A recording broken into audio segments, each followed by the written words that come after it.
Here in the hills of the Dovey Valley this morning, spectators have paid their respects during a moment's silence following the sad news of Queen Elizabeth II's passing on Thursday.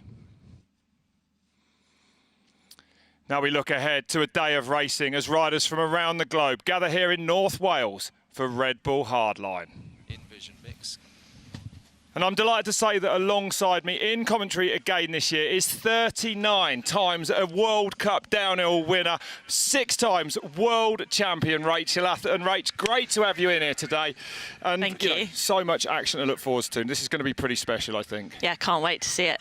And it's been a sombre mood here, of course, and across the entire United Kingdom. But it's great that we're welcoming back the spectators here.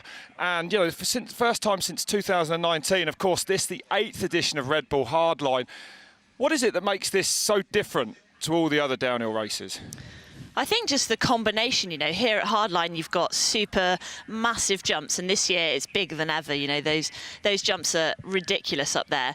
But as well as the jumps, you've got a lot of tech and just that combination.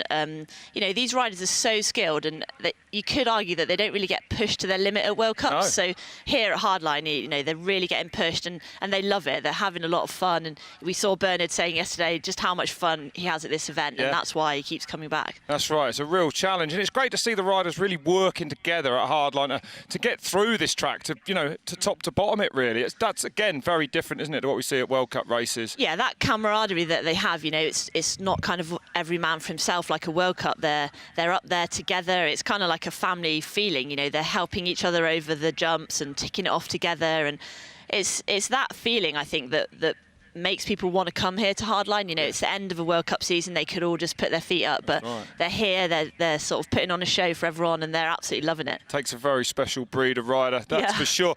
And it's, as you said, great to welcome back the thousands of spectators trackside for the first time since 2019.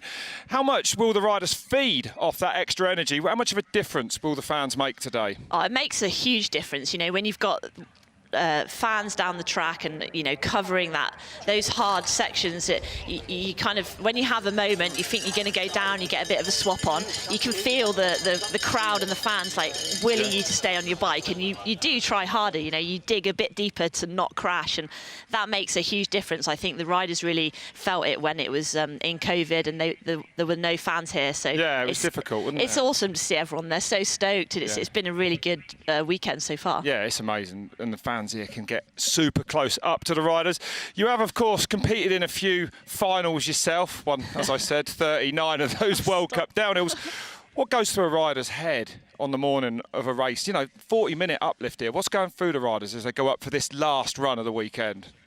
Yeah, I mean, it's a nerve-wracking kind of, those moments before you ride that's the hardest bit really. When these riders are on track, that's what they know, that's what they love, that's when you feel relaxed. It's all the moments before the ride, and sitting in the pits thinking, have I got my lines right, is my bike set up right, and all these things, because when you're in a race run you're going faster than you've ever gone, so you have to set your bike up for what's coming, and the guys here are so used to racing World Cups, and they're so used to warming up on the turbo. They've got the mechanics, they've got all these comforts that racers have.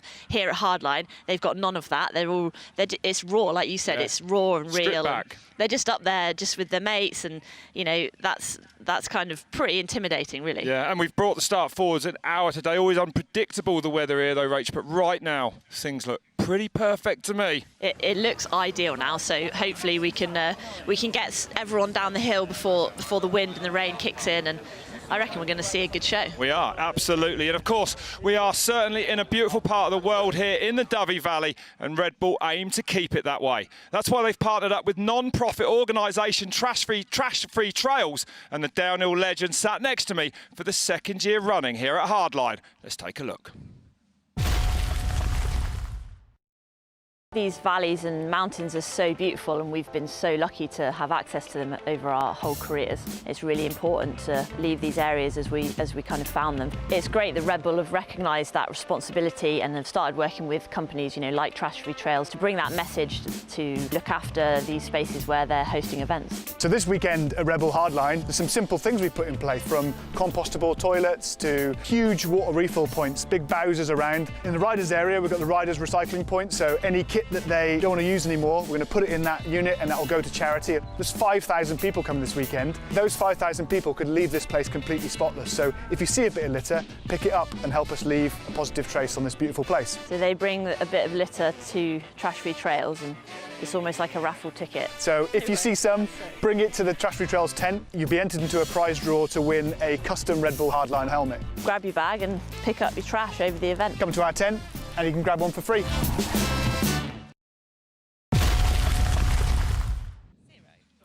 Well, important work there in collaboration with Trash-Free Trails. We'll take a look at Saturday's qualifying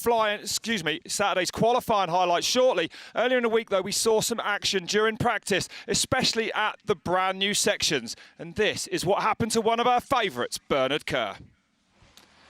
And this are the new sections, and well, that jump around 90 feet, Bernard actually going 100 feet or more. That's me running out to him. Oh, God. First on the scene, he was straight back up, thankfully. Oh. Yeah, I mean, your reaction, Rachel, says it all. It's one of the biggest crashes I've ever seen in my life. I mean, impressive that he sort of, well, walked away from that. Yeah, and impressive that the three-time winner took it upon himself to be the first over that gap. Yeah, I mean, that's one of the things about Hardline, testing the things. And Dan Atherton tested the new stuff and unfortunately knocked himself out last week. And then Bernard and G were up there, and, you know, fair play to Bernard. He didn't want G to go first. No. Neither did I. But that's the camaraderie we're talking about. And, that's right. you know, they've had so many battles over the years here at Hardline, but when it comes to testing those features, it's, you know, everyone was affected by seeing Bernard crash like that, and just everyone's so glad he's okay. Yeah, that's right. It was a big move. Yeah. Thankfully, he's up fastest qualifier. He's a unit. You know, that's right. Strong. He's a strong man. And as we've just seen there, this course constantly challenges even the most experienced hardline riders because it's an ever-evolving beast. Time to check out the course then on all those key sections for 2022.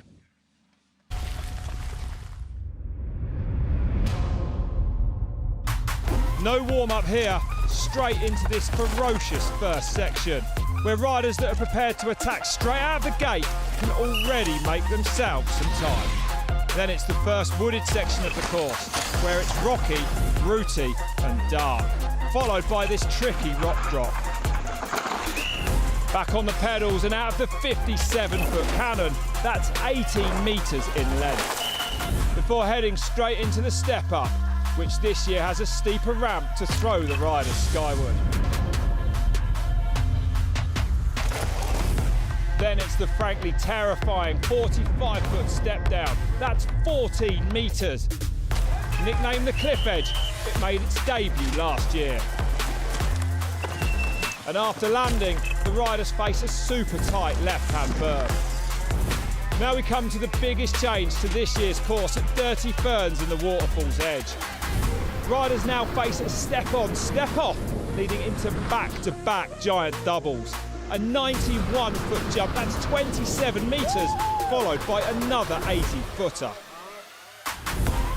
Every year it's this awkward rock section which catches riders out as they get distracted by the giant feature next up. And that feature is the infamous road gap, which riders plunge 56 feet from. That's 17 metres with 100% commitment. After conquering the top of the course, riders must find their line through the tree stumps and rock drops, where carrying as much speed as possible is key for the bottom section, before sending it on this last straight, including the iconic final fly-off. Before crossing the finish line and hoping to have done enough to become the Red Bull Hardline champion.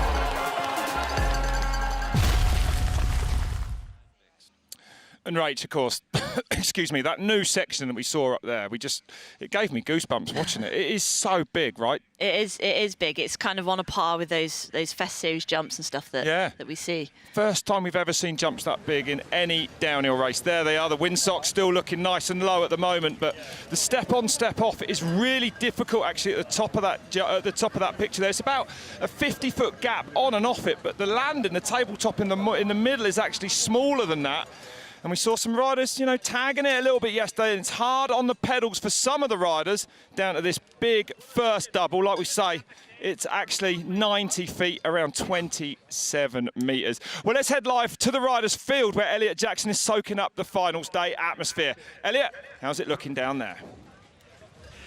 What's up, Rob? Thank you so much. You know, you mentioned the atmosphere up on the course. Rachel talked about the riders being a little bit nervous, but the thing that makes Hardline unique to me is the atmosphere down here. Everyone's kind of just chilling out on the grass. It's so nice. Everyone has access to the riders. They can come and chill out. The weather here in Wales is just immaculate. I love it. The first time at Hardline, to me, I think that this is one of the most unique races I've ever seen. The track is just amazing. I think when you go down the track, Rob, you mentioned all of these 90-foot jumps, and it's just crazy what the riders can do. The progression from the first couple of years until now is just amazing. And the fans are just loving it. Here in the UK, I've never met so many amazing people. I think being able to see Bernard Kerr, seeing G. Atherton, seeing you, Rachel, it's such a treat. So I can't wait to watch the riders come down, and back to you, Rob. Well, thanks very much, Elliot. Immaculate weather. That's from a Californian. Well, yesterday we enjoyed the qualifying seeding action, which gives us a start list order for today. And here is that start list coming in, I think. I've got it here. Do you want me to read it? OK, we're going to talk about qualifying first. And it was Bernard Kerr, then, that came out on top with a 2:22. Brayton, Goldstone second and third. But G. Atherton, your brother, I mean, to me, perhaps the most astonishing ride. To see him come back from injury, catastrophic. Yeah, To be fair, injuries a year ago. His first race back, Rachel, is Red Bull Hardline. Yeah, and I mean, G's been sort of talking about coming back to Hardline for a couple of weeks, really, not long. And we just thought, you're absolutely mad. You know, we'd really tried to persuade him out of it. You know, just focus on yourself, like get healthy. But that's what's so special about this event. Like, this event has kind of motivated him, you know, through his rehab to push himself and to get healthy. You know, he had a lot of injuries, but you know, he's just one of a kind. Unique, really. Yeah, he is. And he's up there, and his first full run yesterday was just kind of under the radar, you know, quite relaxed, kind of chilled, and it was just so impressive. And I don't really want to give him too much kudos because I'm a bit angry with him, but you know, it was impressive. So no, it was unbelievable. But I mean, yeah, I was up here a few months ago, and he was struggling still to walk with a gap in his femur. I mean, that was only 4 months ago. Yeah, and so he's had it replated and you know, and he doesn't talk about it. That's the thing with G. So he just cracks on and, you know, stiff upper lip and just get on with it. He's an incredible individual. Vincent Tupin's here. I mean, a man who brings a bit of free ride to the bit of style. Yeah, a bit of style. Look at this, a massive backflip on that huge step up this year. And that's the jump that the riders are just playing with now. And a few years ago, they were all super nervous to hit it, and now they're just having fun with it. That's right. And that shows the progression of the sport and the event, really, doesn't it? Well, that's right. How fast the riders progress to keep up with Hardline is frightening, actually, isn't it? And the bikes, you know, the kind of the tools these riders are using, and that's what Dan wanted when he dreamt up this event. You know, push the riders, push the machines they're riding, and the whole sport kind of grows. And you are seeing it, you know. Yeah, well, First day they're all super nervous, and now they're all like relaxed on. Well, maybe not relaxed, but that might be the wrong word. But the progression is there for everyone to see. The waterfall's edge that in year one just caused absolute carnage, not even deemed to be fit for the modern day Red Bull Hardline. And of course, it was Josh Lowe, yesterday, who had a pretty bad crash actually at the top. Unlucky. Yeah, it was a big one. Just caught his bar, we think, on the end of a tree there, and then this happened. He did get up to his feet, and we do wish him a speedy recovery. Yeah, but he's okay. It was a nasty one from him. But, you know, that is Hardline. And it is. Consequences here. Yeah, and you often see that it's the bits between the hard bits that are causing the trouble, and I think that's when you maybe lose it, you relax a little bit. You've hit that massive feature, and the next feature's coming up, and you gather yourself, and that's when an accident can happen. So there's not really anywhere that you can let off that kind of... the intensity of this course, that's right. It's absolutely on another level. I'm really excited that Jackson Goldstone's here. He won the Junior Overall World Cup this year. In Andorra, he beat all the elites with his time there. I mean, he is an incredible talent, a very special rider. We're going to see a lot more of him. This is his first time, though, really, to be in the elite class and to take on some of the world's best. What do you make of him? Yeah, and the first time at this event at Bull Hardline, and the first time probably riding in Wales, you know, it's hard to get used to the terrain and the changing conditions, and that just kind of shows his you know, his kind of, what's the word? He's fortitude. Or he's like he's kind of older than his age. Yeah, that's right. His maturity. His maturity. That's right. And he showed us that as well. He was actually the first rider, never been here before, as you said, on Friday to do a full run. Yeah, and to put a run down here, a full run, it's not like a normal World Cup, not like a normal race. You've got to hit these features perfectly. And to do that in a full race run is so daunting, and a lot of riders are leaving it till qualifying, and they do, that's maybe right. not even managing it then, you know. No, that's right. And the weather's been a bit rough as well this week. And I think that shows like the calibre of rider that the World Cups produce. You know, they're so perfect, like everything is perfect, and to be so comfortable on this terrain, like so, you know, Bernard's been here every year for. Well, let's talk about 8 Bernard years. because he hasn't had the easiest route to this final, although looking at that qualifying time, you wouldn't know it, but that was I mean, it was really a catastrophe. It was one of the biggest crashes I've ever seen earlier in the week he had here. And he's rolling across the line, whereas everyone else was, you know, speed, tucking, pedalling. Yeah, so that's right, more in hand. That's his qualifier from yesterday, that's right. And very I think casual. It's sometimes after a big crash or an obstacle that you've got to overcome, it helps to, you know, it helps you to bring your A game. You know, you think, all right, I've had a crash, I feel rubbish, I've really got to concentrate, and you kind of sometimes you do lay down the fastest time because you've had to overcome so much to get there. Yeah, well, that's right. He certainly did. And those qualifying results give us a rider order for today's final. Let's take a look then at that start list. And here they are, Florent Payet, man retiring actually from World Cup racing, from all downhill racing after this event, so back to the reunion island, huh? This is the last race. Yeah, it's mad, isn't it? Yeah. What a way to go out. What a legend. Watch out for Vincent Toupin, we just saw him back flipping. Chris Cumming, 19 years old from Ireland, his first Highland, his first Hardline. Ronan Dunne as well, another man doing big things on the World Cup this year. Craig Evans has won here in the past. He has. Theo Erlangsen, a good ride from him yesterday. We saw him tricking it out on the way down. They want to be careful with the tricks because they'll just make the jumps bigger if they keep tricking them. They want to be careful, that's right. All the way from New Zealand, Sam Gale goes just before G. Atherton, Joe Smith, a man with a score to settle here, Jackson Goldstone, Adam Brayton and Bernard Kerr, though, the last three to drop in this afternoon. And Charlie Hatton, Rach, you say he had a bit of he's hurt himself this morning a little bit, you think? Well, it was yesterday. Charlie did well yesterday, and is this the event? Yeah, this is it. We are live in the gate with Florent Payet, the first to drop then this afternoon. The big man. And he said yesterday, you know, it's nerve-wracking going first. You're almost the dummy rider for the rest of them. They're up there, they're watching. I think they can even see on the screen what's happening. So Flo, you know, been the first rider down. Yeah. He's almost testing the wind, he's testing the conditions. Yeah, and he wouldn't have wanted to be first down again today, but a flat tyre actually yesterday in that qualifier. Fourth time here at Bull Hardline. Let's have a look at it then. And with Florent Payet. Oh, he cleared that nicely. It's beautiful watching him come out of that turn and send that step down. And this rock, really slippery race this year, they're saying. Oh, it's lethal, really. I mean, they make it look so easy, but it is really slippery at the moment. A bit of rain, a bit of sun all week, just making it challenging. Safely off that drop, where we saw Josh Lowe go down yesterday. Now he heads down towards the cannon. 55 feet, 17 metres across there. Ideal. And now into this step up, which has a smaller diameter, a smaller radius takeoff this year, that metal ramp, which means it's a bit kickier. Up, the riders go higher.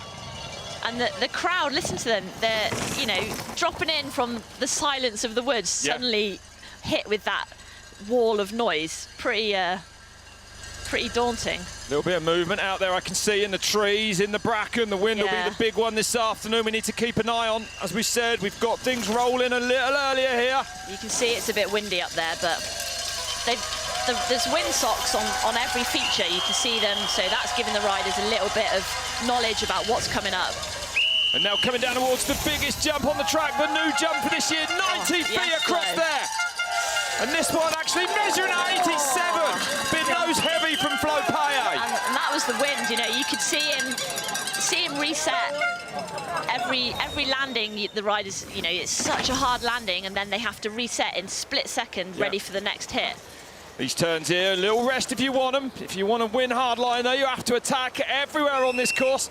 In this section, actually, can you believe that your brother, G, is the only rider who's ever made a mistake in that rocky section there and gone on to win hardline? It needs to be clean, yeah, it's a fact. Well, yeah, and the tech stuff is what's catching the riders out, you know, the big features, they're almost all hitting them the same speed, you know, it's not like there's sort of one speed else you're going to case it, whereas this tech stuff, and you can tell Flo is a World Cup rider, you can tell he's precise, he's putting his wheels exactly where they need to be. Over 15 years on the World Cup circuit, over 100 World Cup race starts for this man. That's impressive. Struggled a little bit this year with his eyesight, actually, something to do with his retina. There's nothing he could do about it. But I'm going to say he's got 20/20 vision again here today if he's able to deal with Red Bull Hardline. Last jump then for Florent Payet. Nice. Signing off on an amazing career in Sen. The time here at Red Bull Hardline, 2:37.4.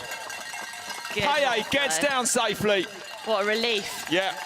Good run. And now he can enjoy his retirement back in paradise. Oh, what a legend. Great to see a 2:37.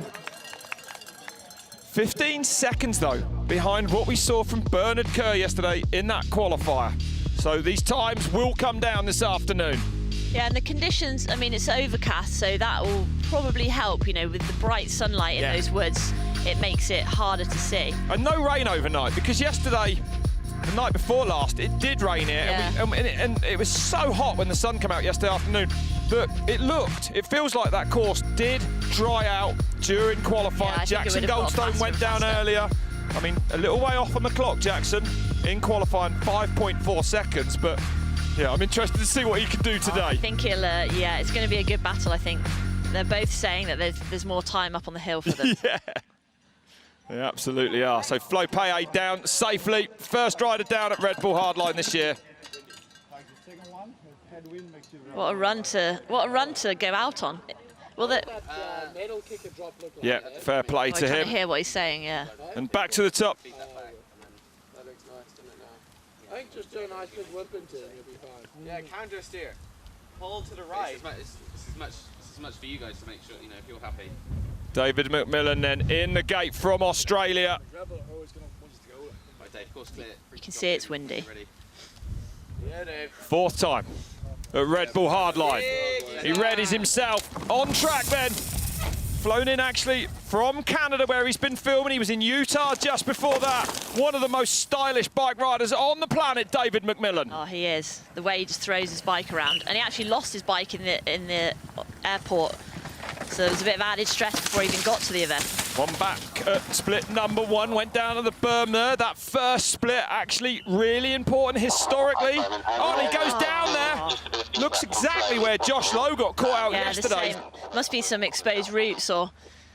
And as the track kind of, you know, with the weather, with it a bit wet, the track will cut up and things will come out as riders go down that, you know, that the riders aren't expecting.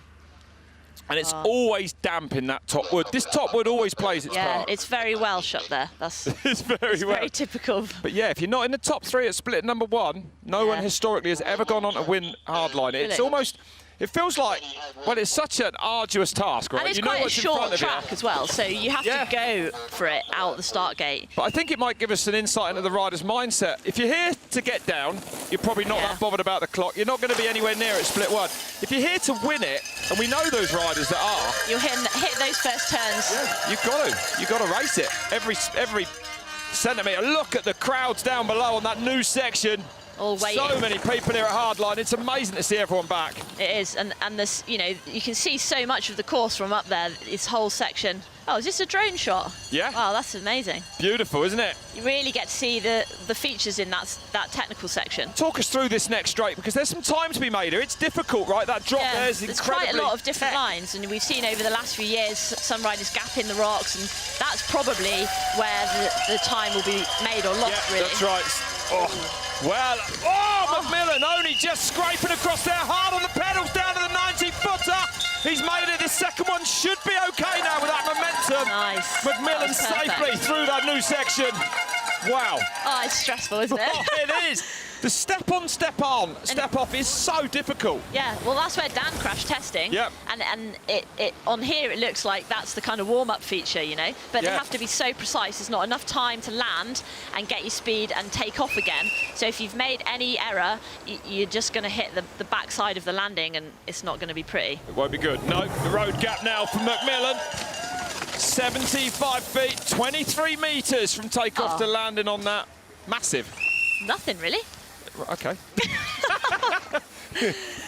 We can always get you an entry, Rachel. Oh, no, thanks, I'm fine.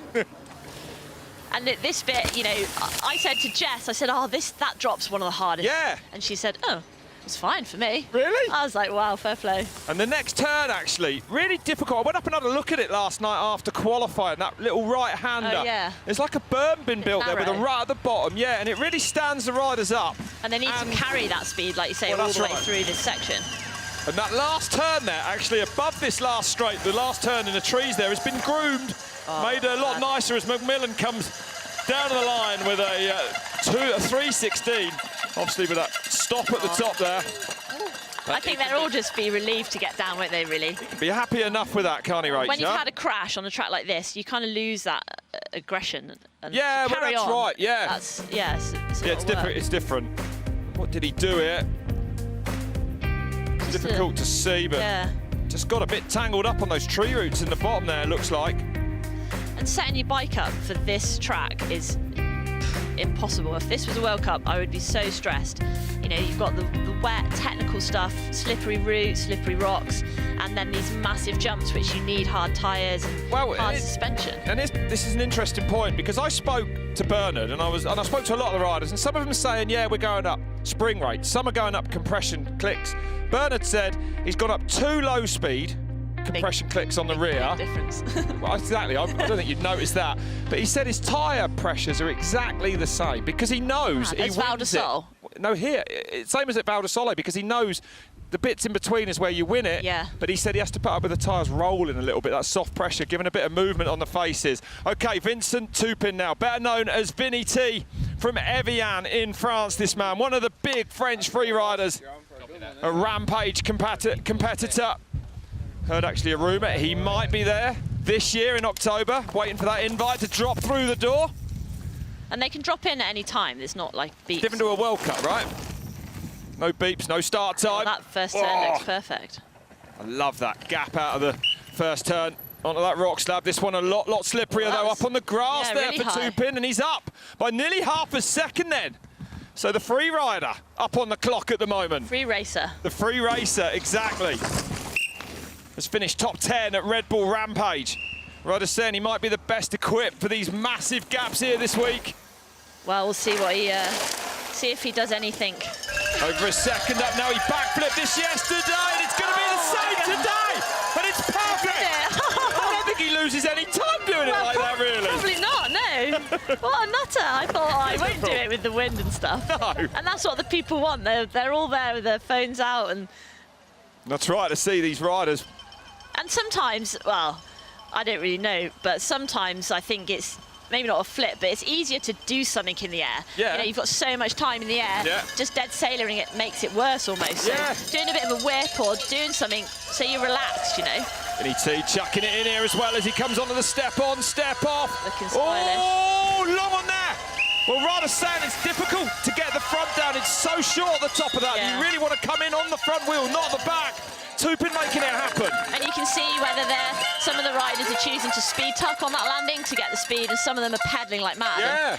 I'm not sure which is best. It's probably better to tuck. But track conditions looking perfect there, Rach, now. Look how dry it is, and not you can too hear dry. him breathing as well, can you hear?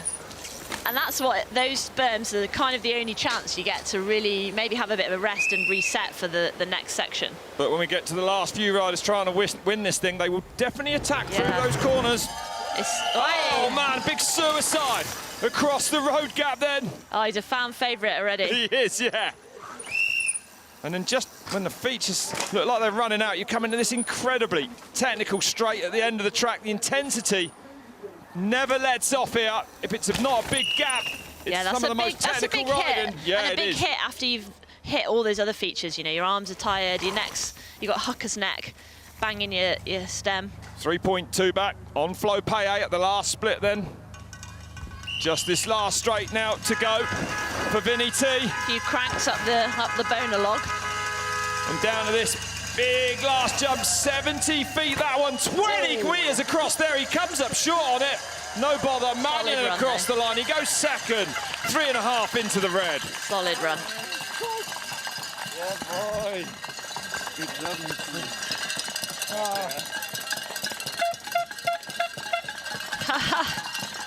I can't believe he flipped the ramp. Mad. Yeah, you madman. Bonkers. Here it is. Higher than the mountain. And absolutely perfect. Look at yeah. that, just comes in right where he wants to on the top. That's huge, that jump. Ridiculous. Everything's ridiculous. Yeah, it's all huge. And that is ludicrous. We're going to run out of words that express madness quite soon in this broadcast. Have to get on the thesaurus. Yeah. Look, everything you look at is just on another level here. Incredible. And you can see how pleased they are, just, you know, just to get down and Yeah. the relief sort of through that finish line. A free ride legend. Vinny T then, safely down at Red Bull Hardline. And it's Chris Cummings from Ireland, the next man who will drop here. And they're not happy about dropping in. Can they delay? And the riders taking their time, looking at the windsocks further down this course. No pressure on them to leave the top, no start beeps. There's a window of when they can go. The wind a little bit blustery. Doesn't look too fierce just yet, Rach. No, and it's whether it's gusting or it's constant. That's right. I think that's the concern. If it's gusting, it's almost more unpredictable. Absolutely, yeah. But I mean, what a decision, really, because it's so exposed up there that it feels windy regardless. Yeah, that's absolutely right. I mean, you can see the grass and the trees sort of. Chris coming rightly, taking his time. Actually, this man told me a couple of days ago he's riding with a broken collarbone. His third in 3 years, and he's hoping to get it plated, fixed by a surgeon next week when he gets home. Well, he's Irish, isn't he? They're a different breed. Yeah, they are. Him and Ronan definitely are. Yeah, pushing each other on all week, you know, like we talked about that camaraderie. They kind of, you know, they're nervous the first day and you see them just building and having a laugh, and that makes it easier, the kind of nerves to deal with. Did he? So Chris coming readying himself. He's about to drop in here, it looks like. Right, come now. Let's go. Am I allowed to go whenever? Or? Yeah, it's all clear. So, yeah, when you're ready. Charlie, let's go first spin. That's lad. Oh. Go, boys. Yeah. Dropping in then. Chris coming on track from Ireland. Rides that first drop. There's a few different lines there as well. And he'll be used to this kind of like damp, kind of slippery terrain. He will, definitely. Taking the high line across that camber, trying to hold it. And back by 0.79 then at split number 1. You can hear the wheels through the mud. You can hear just how wet it is up there. Oh, little slide off the and a big dab on the outside. You never want that. He's going to get his feet back in and turn down towards one of the scariest jumps on the track, this one. Still unclipped. Yeah, I was thought that as he, well, good. I'm glad he decided to put the brakes on. Or has he got an issue with his bike. Oh. And you will see this a little bit yesterday. We thought David McMillan had a flat tyre after he'd gone off the drop yesterday. Yeah. I said to him, why did you stop? And he was like, I cased it pretty hard and I just stopped to check my wheel before I attempted the biggest jumps on track. Yeah, right. Yeah, good idea, good call, Dave. Well, we saw it with Bernard, you know, if your bike sort of fails, then it's going to throw you off. And the trouble with this course is that there's not really any, you know, go-arounds. There's not really any kind of chicken lines, if you will. As Chris Cumming is finding out now. So, you know, he'll be really frustrated. And if he's got a puncher, he keeps squeezing that back tyre there. It looks maybe that's what's happened. Unlucky right up there, but definitely not impossible with a slate around. What, to still win? No, to get... Right. I reckon the wind's gone. No, to get a puncher. Oh, right. Yeah, we saw If he wins with this run, then we're in trouble, Rach. Yes, something going on at the moment there with that. Yeah, and you don't, if you've got any question about, you know, whether you just don't want to send those jumps and risk it. Why would you? No. So they're the riders we've had down so far. David McMillan with some issues up the top, but Florent Payet leading all the way from the Reunion Island, just next to Madagascar off Africa. You know, it's the longest internal flight in the world, Paris to the Reunion Island. Yeah, about 12 hours. It's classed as France. Well, I might go and visit him this winter. It's an open invite. Yeah, a lot of people. Here we go. So he's kind of restarting. I reckon he's going to hit everything. And decided the bike. Oh man, look at that. That looks huge from that angle. It's 14 metres vertical. That 46 feet to the top of the land. And of course, many riders go further than that. Good to see the riders setting up on that big rock there. Gives them a better line. But a lot of this stuff, like the further you go, the faster you're going, and the less time you've got to scrub that speed off before the next feature. And you've got to thread the needle down there, some narrow gaps. So Chris, a long way back on the clock. Let's enjoy the rest of this run. Nose is on there. Whoa. Some big pedals in and a big pull for these. Some pedals in the middle as well. Look how long he's in the air. And it's important for them to get their gear changes in before they hit those. Yeah. You know, they don't want to be coming up in first gear, spinning out. So I saw G yesterday shifting in the air to land in a nice hard gear. No way. Well, Bernard said to me that, you know, like I said, how are you getting on? He said, yeah, another run, sort out my shifting position. Yeah, I heard him say that. And it's important, you know, you don't want to, you've got such little time to set up for these jumps. You don't want to be faffing around with gears. And also, there's no time. If you need that pedal stroke, then it's got to count. You've got, what, 2-3 pedal strokes to get that power down? Yeah, that's right. Did you ever, me as a World Cup racer, I never remember choosing gear changing spots. That was probably your problem. One of them. Did you have gear changing? Do you really? Or not? Yeah, in some tracks, Fort William and stuff like that. Yeah, I suppose. But more blinking spots I would have. Really? You didn't want to be blinking at the top of a super gnarly technical section.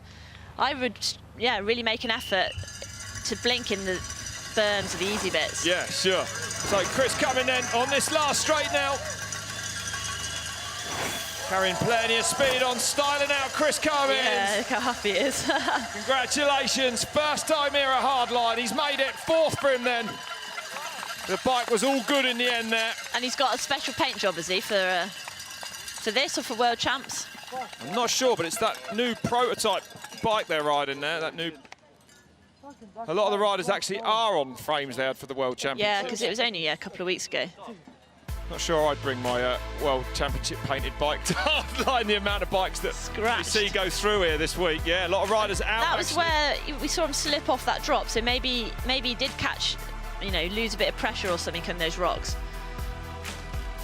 And they're going further than, they're making the jump massive. Yeah, that's right. But, I'd rather go further than the case. Well, they're definitely up the 100-foot mark, that's for sure. Ridiculous. It is really, yeah. In a race run, that is, in a race run. Yeah, that's right, in the middle of a race run. Well, this man, Gaetan Vigé, will be the next to drop. Gaetan's been here a lot of years, isn't he? He's raced Hardline a lot. He has. He had a 9th here in 2019, an 8th the year before that. And it's good to see like this kind of behind-the-scenes stuff, if you will.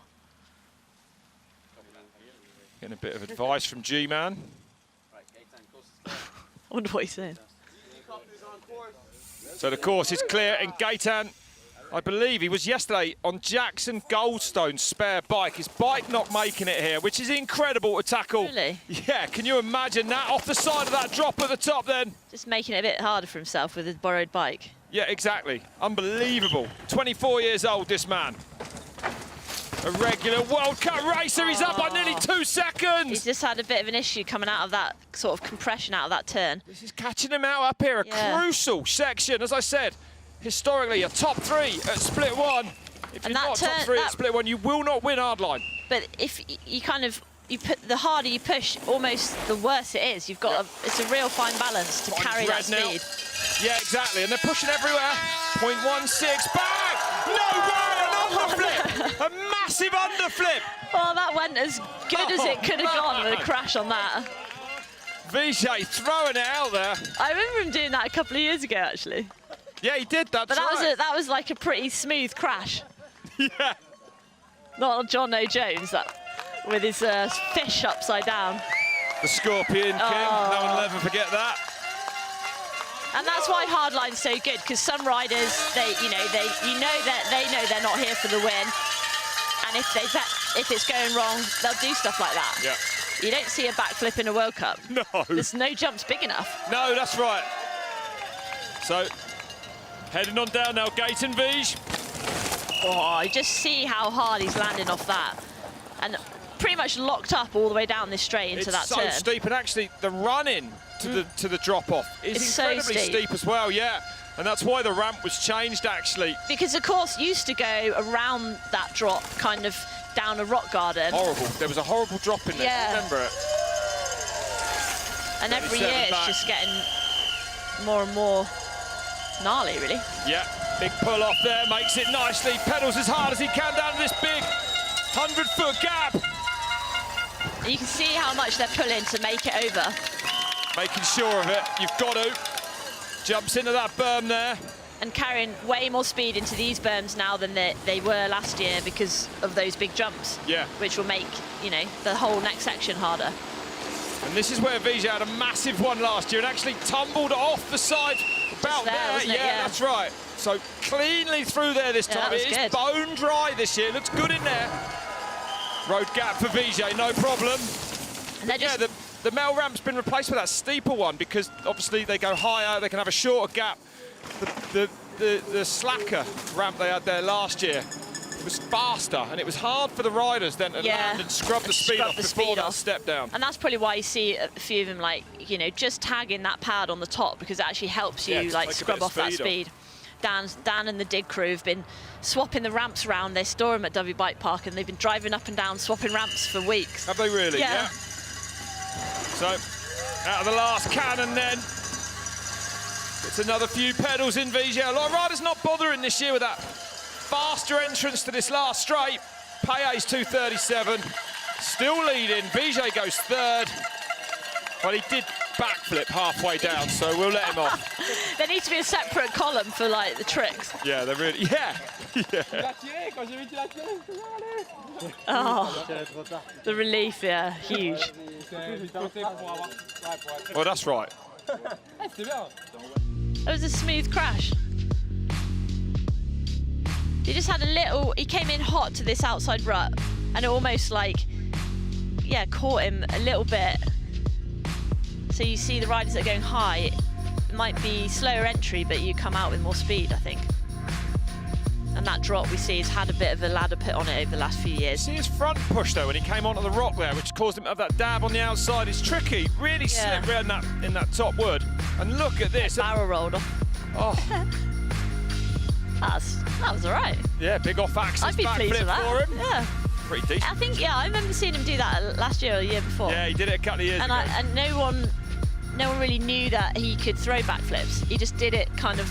He is some rider, Gaetan Vigé. We know him from World Cup racing rates. Yeah, exactly. Why, but outside of that, he's cool, loose. Yeah, you don't sort of expect it. So there's your hot seat at the moment. And it's like the World Cups, they're all French. Oh, God. Oh, no. I'll be singing the French national anthem. When I'm just not concentrating and singing to the baby, next minute I'm singing the French national anthem. Because I've heard it so much at the World Cups, it's in my head. And it's quite good, let's be honest. It is good, yeah. Anyway, back to the top then. The Irish national champion now. Here he is. A man who can. Ronan Dunne. A crash in qualifying, actually. Sees him going early, but this man has had an incredible year. Watch out then, what can Ronan Dunne do here today? Taking a fourth in snowshoe at the World Cup race there earlier this year. He's absolutely on form this year. 19 years old. And you can feel his energy from his riding, I think. You can. Oh, everyone talking about Dunne in practice at the World Cup, up by 2.3 at split number one. That's what we're talking about. That's 20... And he's got no gloves on, which he doesn't normally ride in no gloves, does he? I thought sets up high there to give him good speed. That was ideal. High, and it was dusty. I saw some dust. And this is what the races are bringing. 3.4 then for Ronan Dunne at split number 2. No worries. Nicely over there. Perfectly over the big step up. Next the step down. Perfect off there as well. Hard on the brakes as soon as they're landing, so you can get into that berm, coming out into the tech. Whoa. And to us, this section looks easy, but this is probably, like you were saying earlier, where you could probably win or lose it. There's so much fine precision riding to be done here. And that's where the World Cup racers might score, especially 6.1 up now for him then, especially coming in hot off the back of a full World Cup season. Oh, onto there perfectly and off as well. Hard on the pedals. And again, done cleanly over the 2 biggest jumps then on the course. Oh, he looked super comfortable on those. And Ronan and Chris hitting the ramp on the first day went absolutely massive. And remember, the fastest qualifying time, 2:22 from Bernard Kerr. This man might push that with this time today. I saw some more dust there. You can see those Continental tyres hooking up perfectly there. The conditions are about perfect here right now at Red Bull Hardline. Across the road gap. It is just that one section in the trees at the top. The rest of it's high pretty there, dry. Different line right around the top of those rocks. And you can see how much speed he carried out of that. He's not like jacking up in the turns. He's not stalling. And that's what this track needs, a nice flow all the way down. And nicely through that difficult right-hander, nearly 10 seconds into the green then for Ronan Dunne. What a run. Heading back to the farm in Wicklow County after this today. He's had such a fantastic year. He'll be absolutely buzzing with this. 16th at the World Championships as well. We're going to see a lot more of Ronan Dunne then on this last straight now. Oh, here, big something in there. His hand nearly came off the bar, what did he hit? Comes over the line there and he does go fastest. Dunne leads Red Bull Hardline, 2:27.2. Massive run and his chain's come off. It's stuck in his, around his crank or something. A big... That must have been on the last section, maybe. He hit something hard on that last it was like a rock and it like jacked his hand, almost fell off the bar. Maybe we're here. Oh, fucking pain. Brilliant.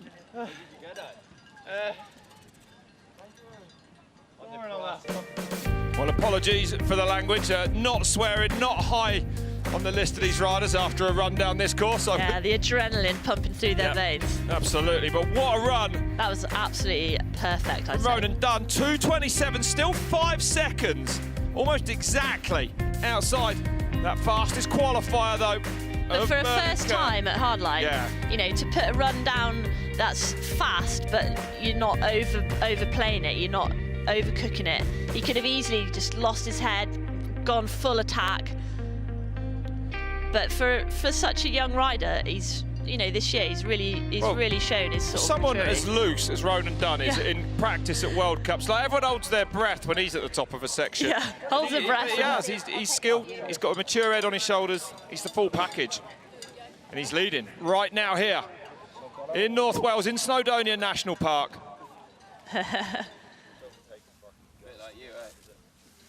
There's the riders left at the top. 13 to go. And the next man is a Welshman, Taylor Vernon, from down on the south coast. Used to be teammates with us on our Atherton Academy, growing up through the ranks. From Bridgend then, And what a rider Taylor Vernon is, actually winning his first BDS, British Downhill Series race this year. He's such a skilled rider, but so kind of underrated. That's right. He had when he rode on our team as a junior, he had a massive crash, broke his back really badly. Oh, sounds terrible as they go in there, a second back for him at the first split. And Tay rides a lot of motocross down there in South Wales, so he'll be feeling pretty comfortable on these big jumps. Strong as well. If that's possible. That's right.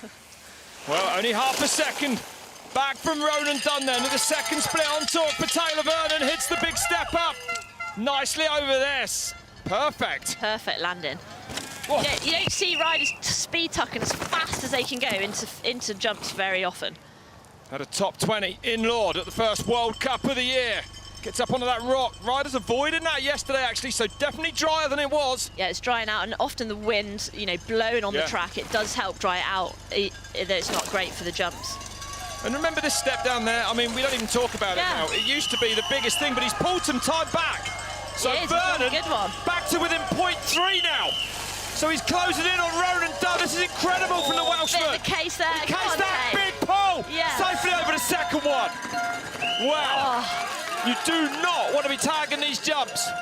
And there's no time to stop. If you've changed your mind between those two, you're not going to stop in time. No, the intensity commitment. ramps up. It's straight from Full one commitment. feature straight into a technical section or another one. This one of the hardest parts of the Oh, track. that was perfect round there, easing it round. Oh, that was nice, a bit of a wheelie. He was sensible, really took his time to make sure he was online there. Slow in, fast out. Whoa. You see the G-forces in that, corner. And now comes one of the nastiest drops on this track. This almost a flat landing off this one. They've built it up a little bit this year. It's better than it was. And the Still a bike's headbanger. just taking it. Oh, look at that then. So just 53 thousandths off now for Taylor Vernon. That's nothing, is Can it? he pull that back? Ooh. He'll have to stay off the brakes all the way down here now. Let it run round this big last left-hander. And whether Ronan had a bit of a problem in this last bit might make all the time difference. So Taylor Vernon, is it going to be red or is it going to be green? Big pull for that last jump. Vernon sprints to the line. It goes fastest by 0.189. Taylor Vernon leads here in Snowdonia. What a run that was. That was a incredible. massive run. Wow, wow, wow. Fair play to Taylor That was Vernon. impressive. Taking out Ronan Dunne. Job, man. Good job. Be alive. Yeah, man. Fuck, did you see that? And you can see the dirt on the back of his trousers. The riders, you're getting all over your bike. You're so in tune with it. You're close to it. You're using the seat between your knees. Yep. Sometimes you hit your tyre on your bum, and it's good. It tells you where you are, Yeah. sort of where you're balanced on the bike and stuff. Whoa. And this corner, the flat turn after those jumps, that'd be hard to make for us mortals. Oh, as you said. Bit of a hole coming out there. Yeah, some big hits, some big braking bumps coming out. Oh. It's so big. The head-on shot of those riders over those two new They big are jumps. big. The height Well, is even insane. the finish jump is big. Yeah, And it ridiculous. looks small compared to those. I know. Yes. So Taylor Vernon leads then here at Red Bull Hardline 2022 as we go to the top for a man who has won it in the past. Craig Evans from Sheffield in the UK. His 6th Hardline, the winner in 2017. Doesn't actually race anymore. I said, when did you last race? He went, Hardline last year. Yeah. He's an absolute specialist. One-time racer, full-time sender. Takes the lot. Yeah, absolutely. Oh, nice around there as well. Big pull from Evans to That was gap ideal. down onto that rock there. Beautiful. I love that. Oh, the front pushes there. That's how slippery it is. And Evans gets in a bit of a pickle and goes down. Gutted. The front just pushing. Riders saying Yeah. that rock has never been slipperier. And there's like 3 lines on them, like a middle where he was, and then high, super high on the grass. But we've seen every line throwing problems. That jacking up in the rut. Oh, it's just so gutting, isn't it? You've been here all week, probably ridden that every run fine. Do you think, Rach, there's, in the riders' minds that they may not pay attention to some of the technical sections sure. because, like, the focus is to get over all the features, right? Yeah, when and each rider, as they do, puts it on Instagram. I've made it. I've got all the features next to full run. Yeah. Like, it's like, I've never seen that turn on Instagram, made it round this turn. That's right. You're thinking, right, I'm in the start gate, get down to the cannon jump, try that. But in between there's a lot of tech, slippy, and it is, we've seen it. It's the in-between bits that are causing the trouble. That's right. Oh, I feel like there should be a rule. If you've had a problem in the first 20 seconds, you can have a rerun. Go back to the top. Yeah. So Craig Evans, okay, back on his bike. And is he going to, gather himself and send it? Oh, another little dab there as well. It's just so slippy. And we're here in Wales. It's such a unique terrain. You've got the forestry, and that bedrock is lethal. Do the woods ever dry out in Wales? No, literally never. They don't really, do they? Even in the summer, which is probably one of the reasons. Well, there's no sun in there because it's so thick with trees. Well, that bit's dry. That's ideal. We've seen the hardline course evolve over the years to what it is now. around 2.5 minutes of absolute madness. To me, though, it's like the perfect length of a downhill race. Oh, yeah, and to me, 3 minutes. That's right. You don't want too much more than that, do you? And when it's a short track like this, the riders can push on all the way down. When it's super long, you know, you've got to save some energy. Yeah. No, it's all out. Onto the step on, step off. First time I've ever seen a feature like that in a mountain bike race, more akin to Supercross. Oh. We're all just silent watching it. Yeah, every time, you're right. So cool. I won't get bored ever of seeing those jumps sent, that's for sure. And there's a section in between these berms and the landings of the big jumps, and it's like a little roller, and that was catching a lot of riders out yesterday, coming in way faster than they're used to. Yeah. This section, thankfully, a bit easy. If you get too far to the right there's a rock in the bottom that'll pinch you up against that big boulder. Yeah, the dig crew have been working super hard this last sort of few months, getting the track, well, almost filling it back in, you know, because the weather and the years have like eroded it a lot. What year did he win? 2017. 17. Yeah. G won the year after. Bernard in 2019 and Bernard in 2021. I was like, there's a party going on here. I would probably, you know better, Rach, but for G, 2 times a world champion, I'd say his winner in 2018 must be right up there for him, right, to win. Yeah, he was so stoked. Yeah. And I remember when Craig won, he was so buzzing. Like, it was, it's equal to a World Cup win, really, because of the consequences. Yeah. That's right. Well, that was, a bit of a shame to go down like that, so high up on the track. 7th for Craig Evans as he crosses the line.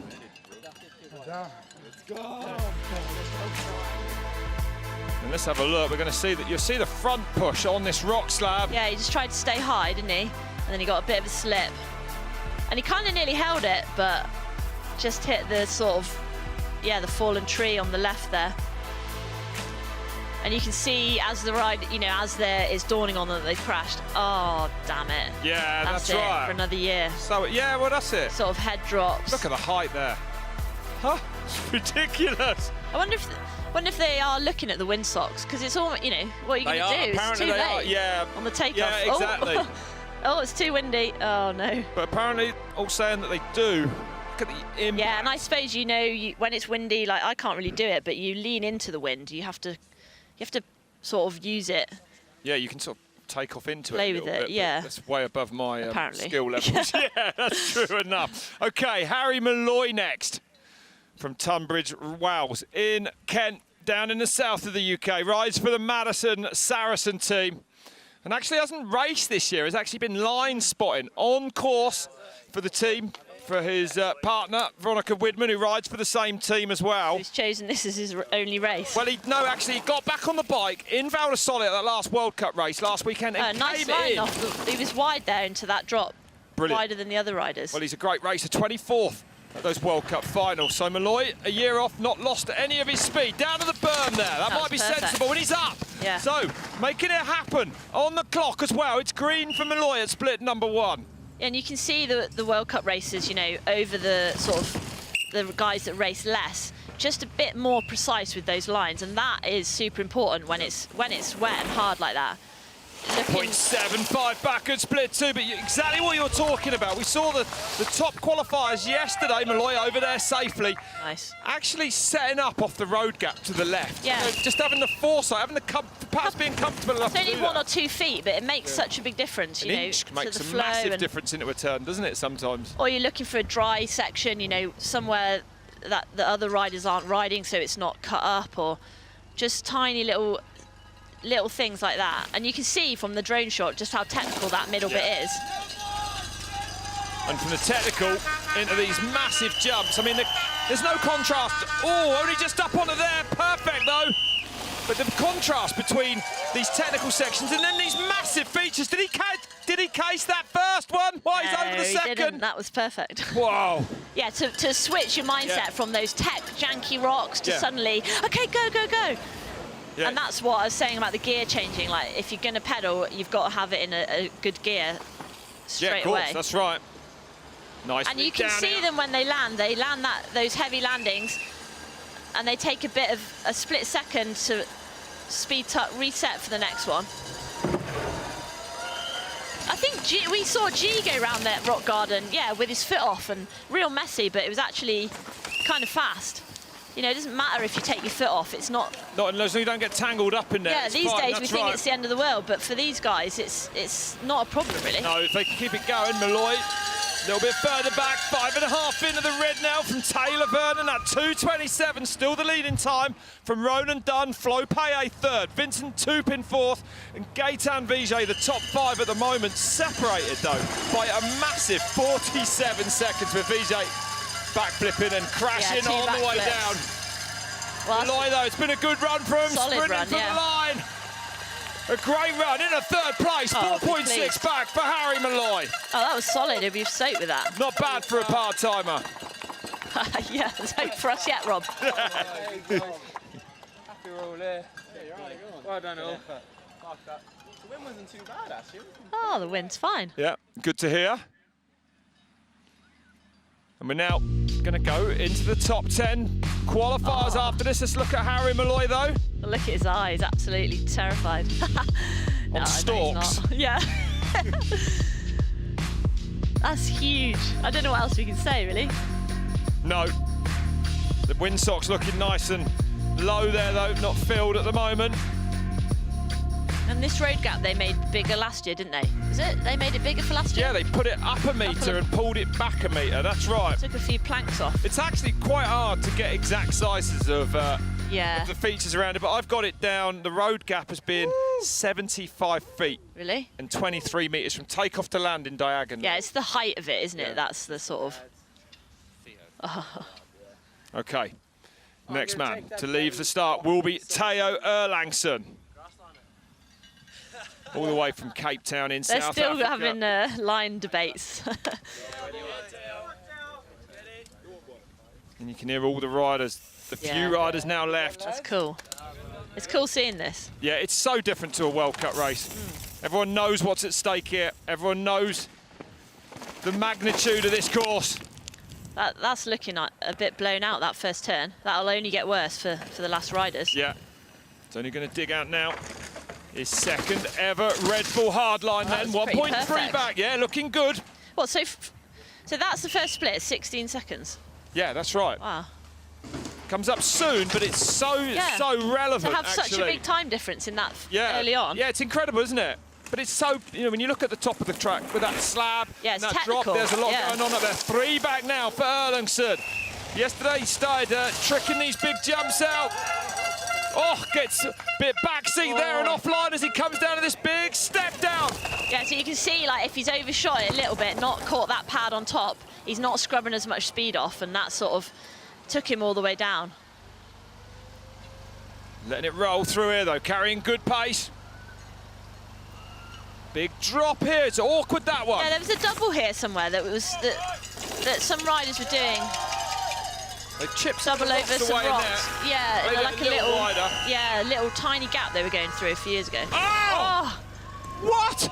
What was Theo doing there? I'm not like quite sure. Seat bounced off it. He did, yeah. Oh my goodness me! Big one under. This man's feeling comfortable over these big jumps. And as you said, you know, we mentioned the Fest Series, the free ride competition to go round. They can't help it. No, he does it. He does the one in South Africa. And I think it helps them, like, just dead straight jumping these jumps. If you're not used to that, Whoa.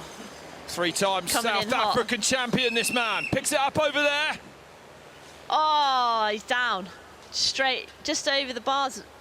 Hopping, you can see him hopping. He was picking up his back end to kind of make it over the rocks and get around the turns, but his front wheel must have been, It is, it's incredibly difficult there. Janky, isn't it? I don't know if I'd fancy that from there either. He's got a good time now just to look at daunting prospect coming up.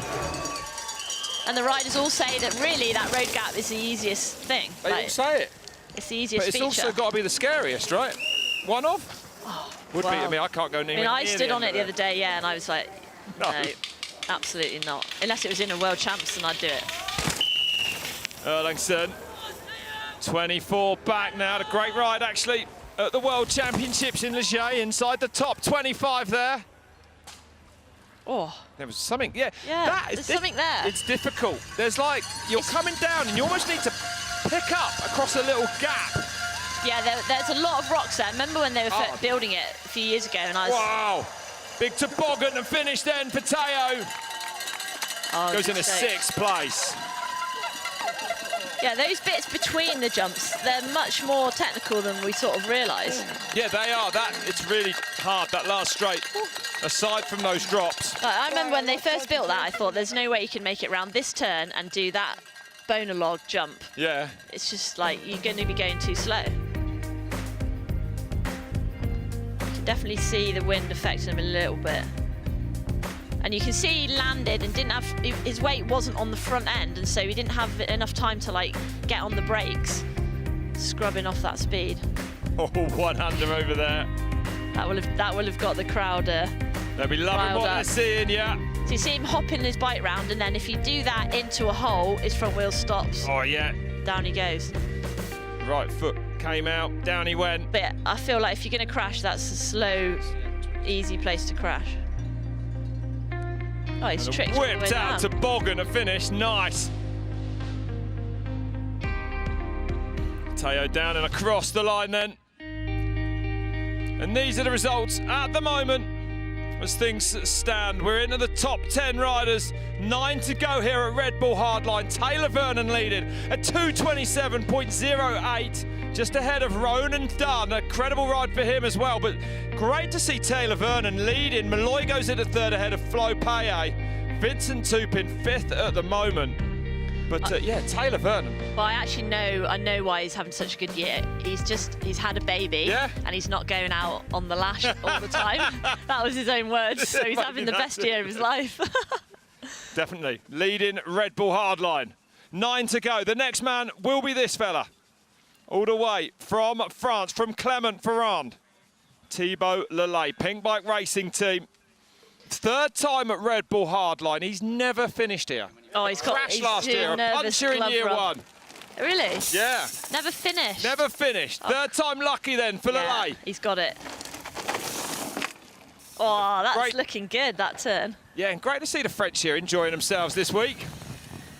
Hard on the brakes, scrubs off the speed before he gets... Super high line there on that grass. I feel like that grass is definitely going to be more predictable than the rock, you know? Yeah. It's not slippy, but you've got to slow down. And in a race, slowing down to get... It's quite a hard thing to do, you know? Yeah. To know you're going to come out with more speed. Because everything in your head is telling fast, you, go fast, fast, fast. Exactly, 1.9 back, 2 seconds back then. At the second split for the line. Oh. Short on that, only just creeping up. Onto the top.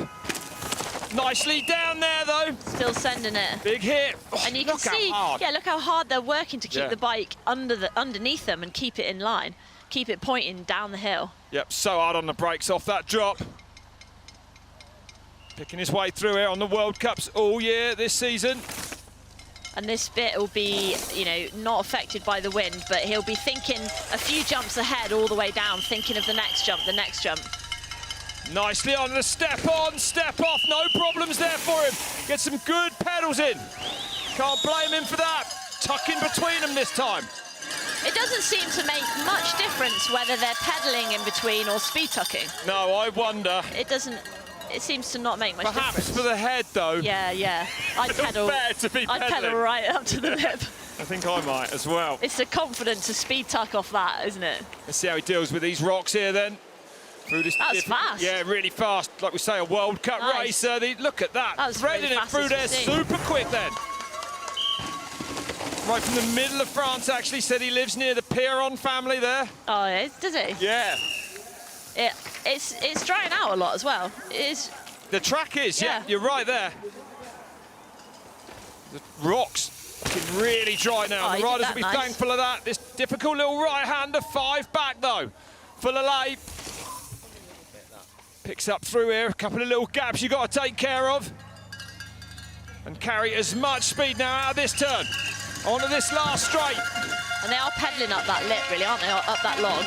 I walked up to the top of that as well. It's on another scale, even that. Yeah, even that's massive. Massive, absolutely massive. Then the lay across the line.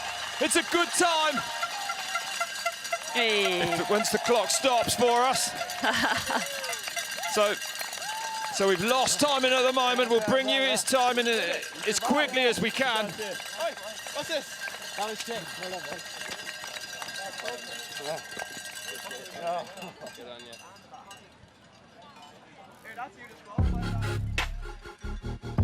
Still no time up for Thibault Laly on the timing screen here. Whew. Don't want to come up any shorter than that, Rach. Well, G did in the first day of practice. Did he? Yeah. It's hit after hit. You can see just the arms, the wrists, your neck, shock, everything just taking it. Well, and also, I mean, we've seen, you don't see bikes at World Cups, the rate of, well, breaking, hardline, like bits, frames, I mean, you know, it's been a few. It's on another level, isn't it? Yeah, and Dan, when he sort of dreamt up this track and this event, you know, that's what he wanted to do, like push the bikes and the technology, you know, as hard as the riders are pushing themselves, and that's what it needs to be, you know. Bikes, they shouldn't be breaking like that. Yeah, we survived. Well done, Thibault. Pink bike Continental rider. First time over the finish line for Thibault Laly here. Out of 3 starts. And he goes in a 4th place, a 2:31.7 then. Very respectable time. Yeah, 2:27 still leading. And you can see how physical it is, you know, there's not really much pedalling on this track, but they're getting to the bottom, they're absolutely blowing, and that's just because it's, you know, you're yanking so hard for those jumps. There's plenty it's of hanging on, physical. Throwing the bike round. The landings, yeah, you know, the compressions. And that's probably, yeah, the difference between, you know, the men and the women. Like, the landings that's what takes it out of you, the strength. That's why I haven't done them, just the landings. The takeoff's fine. The landings that cause the trouble. Windstocks still looking pretty limp up there, a little bit gusty, but nothing to worry about yet. The riders, from what we've seen, not affected by the wind. And here are the leaders, the standings as we go into these last 8 riders here. Taylor Vernon leading with that 2:27 done, keeping him honest, very close, but I'm going to say that is super impressive from Taylor Vernon. Dunne's been on World Cup podiums this summer. He put a good run down there, Tay did. He'll be stoked with that. Florent Payet in 5th place at the moment, retiring after this race. Vincent Toupin in there as well. With the backflip. Really tight at the top for those top 3-4 riders. Yeah, I feel like it's winding up now. Yeah, that's right. So who's next? And still to come, of course, Sam Gale, G. Atherton, Joe Smith, Jim Monro. Before we go to the last 4, Charlie Hatton, Jackson Goldstone, Adam Brayton and Bernard Kerr will be the last man to drop here this afternoon. Great to see the fans back at Hardline for the first time since 2019. And the weather is holding up at the moment. And let's have a look then at Taylor Vernon's run here. And absolutely awesome it was.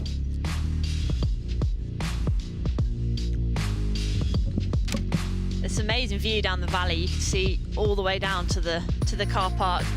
I did case it. He cased that first one a little bit, but you haven't got time to stop. You haven't got time to get on the brakes, so it's basically full commitment. And Taylor's ridden Hardline. Taylor's ridden Hardline, I'm going to say not every year, but he's ridden here a lot. I think he was a wildcard entry for this year. But I think, like I said, about having the baby, calming down, he's not been out on the lash every weekend, and he's having the best year of his life. Has having a baby calmed you down, Rach? That's a good question. We saw you racing in Lenzerheide. Yeah, 6th. Damn it. Are you coming back next year to do some more? What is the future for Rachel Atherton? I don't know. I mean, it's so hard to watch the races and not be like tempted back in. I mean, it's so sick. I get so excited. And our guys have done real well this year, and it's just like, oh, I want to be part of it again, but also I'm knackered. It must be nice for you. The bike's obviously been developed well because we've seen it performing brilliantly. I mean, we've got 3 Atherton bikes coming up soon in the finals, and yeah, it's going real well. Pretty satisfying to see. Yeah. After years of work, results are starting to come. Sam Gale now. from Nelson on the South Island of New Zealand. Flew in just for Red Bull Hardline this year. He did. Oh, he did. legend. Yep. Good lad. A big fan. His second Hardline, just 21 years old, this man. Oh, and he wins Sent it nationals straight back off. home. So he's got some pace, this man. Oh, that was perfect. And Well, on he's this, going out hot, isn't he? yeah, and this rock slab catching so many riders out. Oh, that no was problem. perfect. Perfect down there, and within a second of Vernon. Oh, he's on a good run. Little dab there, but it doesn't matter. It doesn't mean anything, really. No, as long as he gets clipped back in. Is he on clips or flats? I don't know. I think he'll be Probably clipped clips. in most of these riders yet. Down towards the cannon then, this one. 55 feet, 17 metres. Over then 2 seconds into the red. They're just literally going as fast as they can at that metal ramp. Nice. Styled out off it. Yeah. No worries on the big drop either. Smooth down there. And I think doing a bit of style and summing, it helps them relax, you know, it helps you relax and get into your groove and like just feel like you do in practice and when you're riding with your mates and stuff. That's what you need on this track. You need to be relaxed, confident and aggressive, I suppose. Which are all things that are easier said than done, right? Not when too you face aggressive. this, still in touch, 2.3 back for Sam Gale then. So like you said, it is that middle section, the tech bit, where the time difference is coming out. Whoa, big across there. Perfect. Absolutely perfect then for Gale. And it is windier than yesterday in qualifying. Yes, it is, and that's that's impressive that they're all going for it. Because it was, you know, it's daunting even when it's not windy. Absolutely, yeah. You're dead right about that.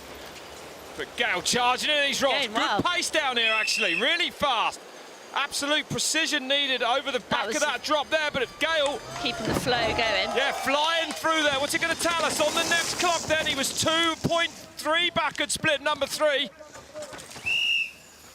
And it'll be hard to keep you focused because in their minds they've done all the hard stuff really. Yeah. Like they've done those big features, they've done those big jumps, and now they're kind of like coming to the easy bit. And he's pulled back some time then, 2.1 only. But that last split. Not over till you hit the finish line, really. No, it's not. Like this section we've seen already catch a few riders out. Adam Brayton a couple of years ago. Oh yeah, because they push so hard there, Yeah. because that speed from that rock drop and that turn you carry all the way down here to this finish line. So it's been a great run for Sam Gale, gets a few pedal strokes in and crosses the line. Well, the clock not stopping for I'm going to us. say third. He went into third, that's right, at 2.28, 1.8 back for him only in the end. So pulling more time back from that last split. Yeah. You made her, lad. Nice one. Good. How was the run? Blue side. This side. Oh, it's so hard to push and not make mistakes. Ah, nice run, pal. That was good. What's that, fourth? Third. Third. Yeah, pretty sure. Well done, Sam. Third place it is. Onto the hot seat. Yeah. Yeah, and you heard him say there, it's hard to push and not make mistakes. It's such a fine line. And mistakes can be costly here. Look at it off there. That is huge. And they make it look so easy. Yeah, it's so impressive. These guys, they're the best riders on the planet, really. You know, they're turning up here and laying a race run down this kind of track. Yeah. Like, that is not a mean feat. No, it's on another level. There's a reason that a lot of the world's best won't come here. You know, Yeah. they can't deal with these size of... Yeah, Minnar came a few years ago, didn't he, to do, you know, a course preview, and he didn't ride it. No. I mean, at the end of a World Cup season, it's hard to push yourself. So these guys are... Don't get gosh. don't get... I knew that was coming. So, G. Atherton. Right. 2 times a world champion of downhill, the overall World Cup winner. A man who's won Red Bull Hardline twice. Rampage, Red Bull Rampage podiums. There's nothing he hasn't done. And basically the catalogue of injuries that he had a year ago, well, I never thought, to be honest, that we would see G. Atherton back in a start hut. And here he is at Red Bull Hardline, the toughest. I mean, he's your brother. I can't even put into words what kind of a character he is, quite honestly. Well, I think it just goes to show what hardline means to the riders, you know, pushing to come back to this event for G. It was super important. It was it? And this was like his motivation, right, it was over the his last motivation. 12 months. You know, it's such a fun event, and it kind of makes you step up, you know, it brings the best out of you because it's so gnarly. And I genuinely can't believe he's riding, but he is. And there is no feeling, the riders say, like conquering Hardline, like crossing that line at the bottom. It's so buzzing. Yeah. This is such a great combination of big gnarly features and precise tech. And it's good that, you know, the riders can drop in whenever they want. Like that's the event is for them. Yeah, that's right. You know, it's done in a way that they are comfortable. And the wind looking like it's dropped it even perfect. more. And actually the sun's out. Perhaps the weather a little calmer now then. G readying himself. What a competitor this man is. No one else like Dan Atherton on this planet, I would say. Off the side of that gap at the top there, good line into there. And he said the result isn't important today, Rachel, but knowing your brother, I've got a feeling he's going to push on straight down into that rock there. And he's just back by 0.15 at the moment then. Well, I think, you know... So not taking it easy. Well, that's what he says, but, you know, when you're a racer through and through, you get in that start gate, it's hard to calm yourself down. Like, it's hard to not push. But I think if he can do a full run and he can get down, well, that's... Amazing. Yeah. It's incredible for him to do that. Less than a second off then. And riding beautifully. Perfect. Yeah, like he did in qualifying yesterday. Oh. Big hit down there. Big impact on the landing. Yeah, big hit on his arms. I feel like the wind just picked up a bit there. But, you know, G played down his injuries. He really did. And it's just mad. Like, he's still really healing, like his femur and his wrist and stuff. But, you know, he wanted to come back here and it means a lot to him and he's helped. He's been really, him and Dan have been redesigning these jumps and they've worked really hard to get them right, you know, they have. To make it a good show for the crowd. And they both put their money where their mouth is. The first over these jumps. Dan a few weeks ago, G earlier in the week makes those two. A wave of relief washes over Rachel next to me. Oh, it's so stressful. Let's get this to the bottom, G Atherton. Yeah, and fair play, you know, him and Vernon were the first ones testing it after Dan knocked himself out. And, you know, Dan and G, like, without one of them there for the other, that messes your head up, you know. Yeah. It's not. And what? Well, that was a different line we saw. Oh, my there into the big road gap he comes. No worries for G across there. Solid, Sets up to the left on landing. But what I found the most astonishing thing was the day before yesterday, he was like, day one, it's about getting the riders over these gaps. And then he was like, but today I'm having to calm everyone down. And I'm just stood there going, you're calming everyone down, G. Yeah. Like, you never heard that. And he does feel a responsibility, you know, like he feels like it's his event and it's up to him to, like, help people feel comfortable and settle in. And yeah, it's a lot of weight on his shoulders, really. And it's been an unbelievable run then for him. To make it down to the bottom here, G Atherton then has conquered Red Bull Hardline again. No win for him this year, but to me, this is his most impressive ride ever at this event. Atherton goes across the line in third place. What an animal. What a return to racing. Don't call it a comeback. I've been here for years. Yeah, unreal. Oh my gosh, G. Well, amazing. It's absolutely amazing, and he's an animal. Like, he genuinely is, like, the toughest. Him and Dan, G's the toughest guy I've ever met. Well, you're the toughest woman I've ever met. You and Tracy Hanna, who I've commentated with, are just, you know, when you hear you talk about racing and the injuries that you go through as well. But it's like, when it's in your blood, like, G, it makes him tick. Oh, you can see this heavy land. He's just got nose heavy there, and he had to really work hard.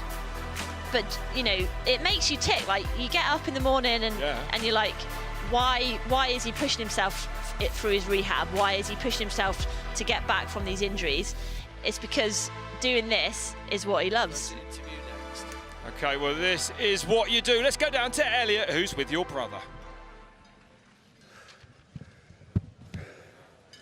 G, I can see it's the emotion on your face. It looks painful. It looks like relief. You worked so hard to get to this moment. What did this run mean to you? Yeah, it's a big moment. I mean, I wasn't even sure if I was going to be able to ride this year at all, you know, and then to suddenly start thinking maybe get back to a race, and then for that race to be Red Bull Hardline, it was ambitious, but I mean, I'm so stoked I'm here. What a weekend. I mean, you can hear the crowd cheering for you. it's one thing to come back. It's another thing to come back at this level, and it's another thing entirely to race Red Bull Hardline. What did it mean for you to have the fans here? You have your parents here. You have, you know, your family here. Tell me about that. Well, that was one of the reasons Hardline was such a focus. You know, it's an amazing event. It's so special to me. You got this amazing crowd. The track's incredible. All my family and friends. And I needed something like this, you know, through the rehab, through the physio, those difficult times. You need something to pull you through, to drive you on. And there could be no more motivation for me than coming back to Hardline. And you had an amazing run. You're sitting on the hot seat. Tell me about the run. Did it go to plan?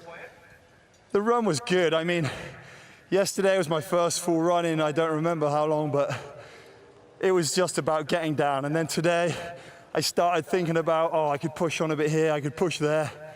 And as soon as I pushed, you know, I can tell I don't have the strength. I can tell I don't have that race fitness that you need to attack a course like this, you know. So I had to reel it in a bit, just get down the hill, stay on the bike, but I loved every second of it. We heard Rachel in the booth after you made it over those big jumps. She was like, oh my goodness, thank the Lord. Do you have anything to say to her? Yeah, I mean, if I'm honest, Rachel wasn't advising me to race this weekend, so she was a little nervous, but, you know, I made it down. It's all good, I'm safe. Well, thank you so much, G. Congratulations. Yeah, thanks, man. Cheers, guys. Congratulations indeed. Just 1.2 seconds off. Taking the lead here this afternoon, right? I mean, you Athertons are a very special breed. There's your dad. What does your mum make of it all? I've got to ask you. I mean, all three of you. She's been there every step of your career, that is absolutely for sure. Well, if you've been enjoying this year's Hardline action, make sure you check out the website to grab yourself a piece of official Red Bull Hardline Enduro merchandise at redbull.co.uk/Hardline. And next up is a rider who always raises his level for Hardline, hoping for a bit more luck than he had last year. This is Joe Smith. I guess having come here so often, I kind of know what to expect, and I now know how to step it up a little bit for that race run.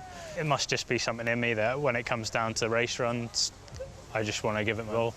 Last year, it was a bit of a weird one. The last few runs before the final run, I was starting to feel like really good on the bike, and I was starting to attack a little bit more and get going, and my pedal just clipped this one rock, and then game over. I was just marginally offline. Any other part of the track, I would have been completely fine. To be honest, I just got really unlucky. This year, it's going to be a faster, tighter race, so those sections between the jumps are going to make more of an impact in your final run. And you've got to start aggressively. You've got to be on it from the get-go.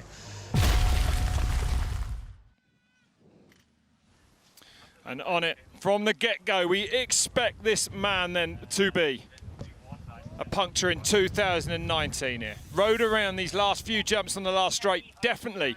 Only lost time, finished third. And last year he was the second person to drop in, the second rider from last to drop in, and he was fastest all the way down until that crash we just saw. That was a big crash as well. Well, it was horrible. Oh, yeah, he rode around the last jump and was still... Yeah, that's right, a couple of years ago. And then last year, that big one. I mean, it's fair to say that Joe Smith is definitely a man who raises his game for this event. Yeah, he's a proper underrated rider. He's so good, and he's so good at racing, but just those nerves. So That's I think right, the Hardline suits him as an event. A bit more relaxed, you know, he can take his time. Well, always has done better domestically, actually, than abroad at the World Cup races from Kerr about an hour ago. Riding for Vitas bikes then. Joe Smith on course. And how's he going to tackle this rock section at the top? Straight down to that catch berm. Oh, that was perfect. And he's up! Look at that bike! Just 0.02 of a second then. Yeah, that was the fastest, like, real direct, no faffing around, just Yeah, solid. I don't think I'd be messing about. That looked like the line to me. Takes any, or most of the risk out of it. Down towards the cannon. 55, 63 through the air, now extending to quarter of a second into the green nearly. Oh, it's so big, that ramp. It doesn't look it on here. Off there. Oh, big Another, head nodder. Yeah. And then as soon as they land, they're hard on the brakes. This turn is really important to, you know, scrub the speed, but not too much. He's coming into that section he crashed a few years ago. Yeah, he definitely is. This is it where we just saw him go down in that VT roundabout here. He's made it through this year, no problem then. Down into what used to be called the Dirty Fern section. His family will be watching at the bottom. Hearts in their mouths. Straight across there as well on the on-off. Oh, he's past this section, yeah. There he goes on that second big double. No worries for Joe Smith then. Perfect. The next split's going to be interesting. You can hear the crowd like, ooh, whistling, just how fast the riders are hitting that flat turn. And we're not seeing it, but I bet they're in a hell of a shape around there. Keeping it on the edge of the tyres. Fast down there as well for Smith. That was like absolutely perfect. Absolutely clean through there, and off this road gap he goes. What's the next split time going to tell us? Hasn't put a wheel wrong from what I've seen of it so far. No, just been sort of main line and just, you know, just not doing anything fancy. No, but carrying good speed. Good pace down there. That's a hit, that is. Off the brakes, oh, look at it. Just 4 thousandths of a second then for Joe Smith. Neck and neck with Taylor Vernon as he comes onto this last straight. Got to carry his speed around this turn, like you said, all the way to the finish line. Gets a couple of pedal strokes in there. Fires it out now, much more he can do. Go on, Joe. Pumps there as well. Last double for Joe Smith. What's it going to be, red or green? Smith sprints the line. And the clock doesn't stop. Fastest. He goes fastest by .041. Wow. Oh, incredible for Joe Smith. Well, that's tight racing we're seeing here. It really is. We thought it would be. Only 5 riders left now. Joe Smith taking the lead with that 2:27. How was it? You had a fucking sick end section, or the whole section was fucking thin. Get blown. And the fastest qualifier, a 2:22. Yeah, they're all chatting about the wind a little bit, aren't they? Like, it's on the verge really. Like any worse, and they probably wouldn't be comfortable hitting this stuff. This is that flat turn, and I'd love to see a camera angle on the outside of it.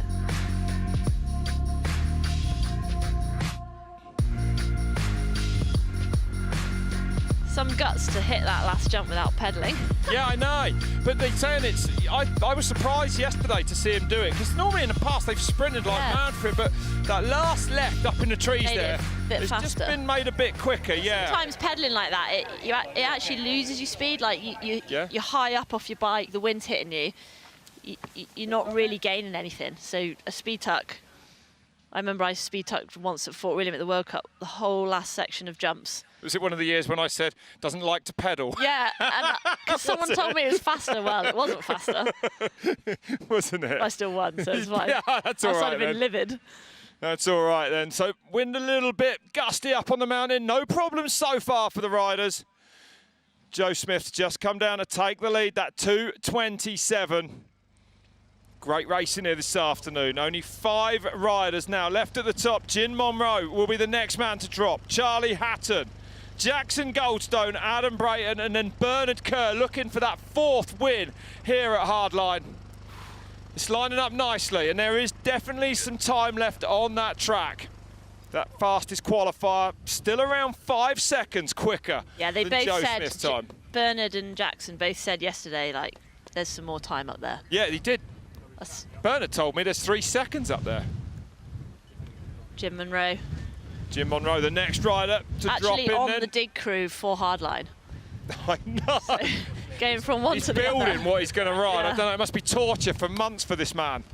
Looks a bit windy at the top now. The jersey blowing away as Jim Monro drops in then. It's definitely windier than we've seen it. But for a lot of the riders, you just want to get out of there. You want to get on the track. You want to start riding. That's right, let's get this done. You don't want to wait around and see if the wind will stop. And he holds it high across that rock. Over half a second off though, but not much in it. Jim coming off his first World Cup season, where he's done, you know. Whoa. The boardwalk catching him out. That's right, I said to him, how much digging have you done this year? He said, a lot less now that I'm on the team proper. Yeah, he's been doing a World Cup season, and it's just such a massive change, you know. Jim. 1.4 back. Stylish on that ramp. I've never seen anyone scrub as hard off a ramp like that. Incredible. Jim is more of a sort of stylish, like, free rider than a racer, but it loves both, you know, and when you're this young, you're kind of finding where your place is. Yeah. What do you prefer doing? And Hardline's like a perfect match of both styles, really. And it's an amazing story that he came here 7 years ago and we watched met him this here event as with a his mum. 16-year-old or something. That's right, and then he's here, Then now he's competing, and he's less than a second off. So a great run from Jim Monro as well. And another rider that does well without the pressure, you know, and that's what Hardline is. Across those two massive doubles, makes it again. Yeah. And breaking hard into this right-hander there. They jump in and out of that one. Having a bit of fun there, like playing around. And he was absolutely stoked with 5th in qualifying yesterday. Yeah, of course he was. Beyond stoked. And that's going to fire him up to push on here today. Whoa, holds it there. Working that Atherton bike. Nicely through there. Oh, that was smooth. Yep, definitely. The camera angle threw me a bit then. It was a different angle. And now he's got to attack this last straight then, remember? Last split coming up. Oh, that was good. He went high and then like sort of drifted around that turn. As he pulled back any time on Joe Smith. Nearly a second into the red at split number 3. The last split will tell us more now. 1.7 into the red now for Jim Monro. But still a solid run, you know. Yeah, definitely. Enough to see him. Well, it's tight at the top, actually. Tight, still yeah. good enough for a top 5 if he can hang on to it. 1.8 seconds only over those top 5 riders. Yeah. Scrubs it off there as well. Cool. We've seen some good shapes on him. So Monro safely down a Hardline. It's going to be a great time. And again, the clock not stopping for us. Solid. And Monro, it looks to me like going into 6th place at 1.8 back. Oh, he'll be pleased with that. He'll be really pleased. That's some of the dig crew. Jim winning his first whip-off competition in Lenzerheide this year. He's a hell of a rider. Yeah, he is a hell of a rider. I just love the story. He came here to watch, became part of the dig crew over at Dovey, and here he is, racing Hardline. Borrowed Dan's bike last year. Oh, look at the style that. of the dude. Sick. Most people just want to make it over that ramp. Jim's thrown it.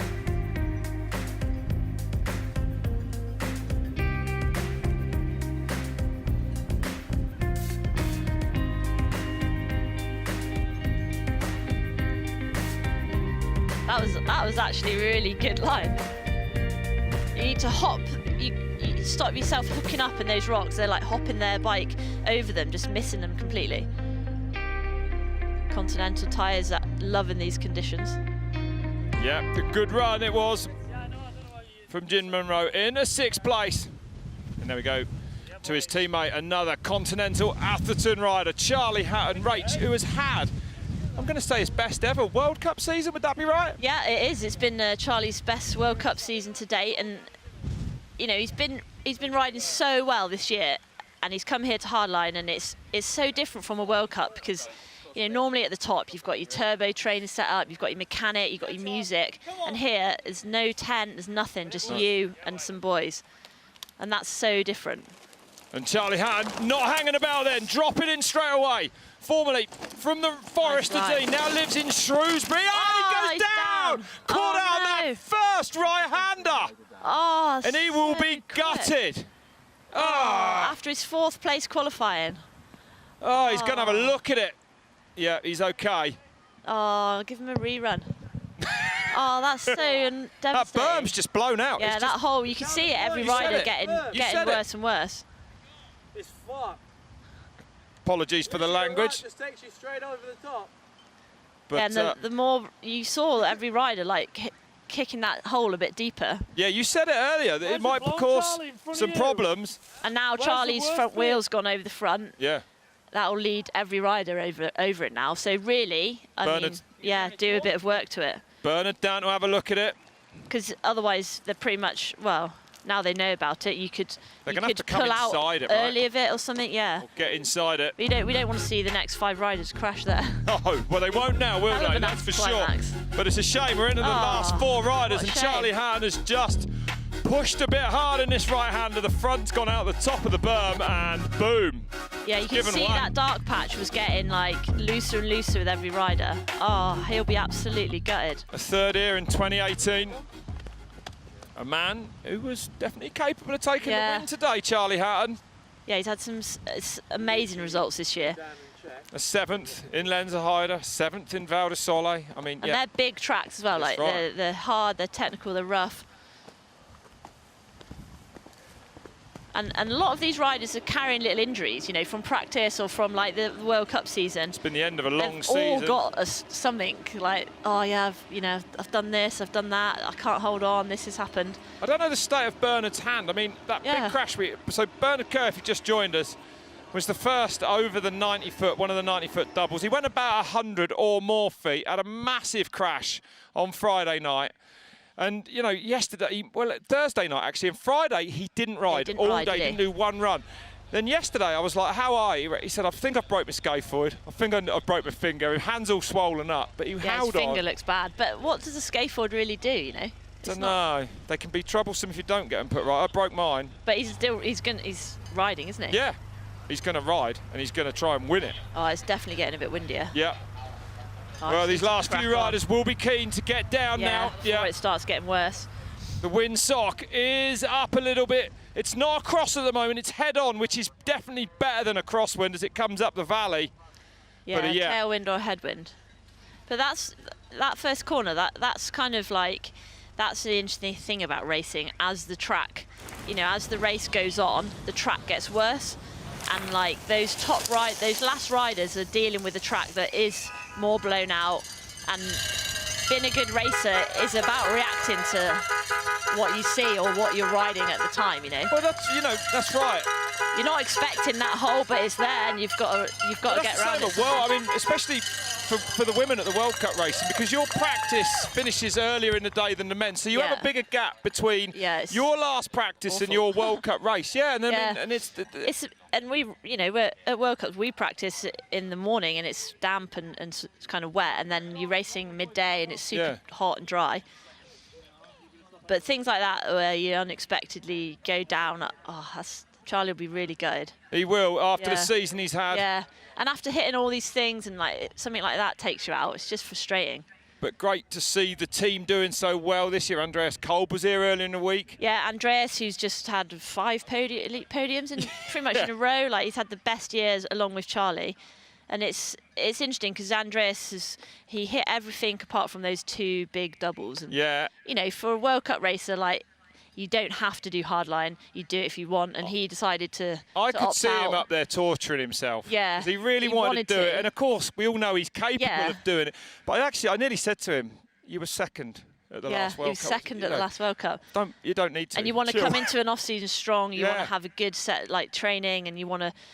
Getting hurt is so frustrating to kind of... And that's why hardline's hard, because it's, as a World Cup racer, you don't want to risk it. But it's so fun and tempting, and it's a sick race and everything else. So that's right. And if you can pull it off, there's no feeling quite like it. But Andreas said, like, he's progressed over this week. You know, he's hit jumps bigger than he's ever hit before, and he's feeling comfortable on them now. Whereas at the start of the week, he was super nervous off that road gap, and he's now feeling more comfortable, and that's what the event kind of does to people. Absolutely. Okay, well, Charlie Hatton's making his way down, but there is a new star of downhill. What this rider can do on a bike is unbelievable, and he's just 18 years old. This is Jackson Goldstone. I'm from Squamish, BC, Canada, which is right near Vancouver.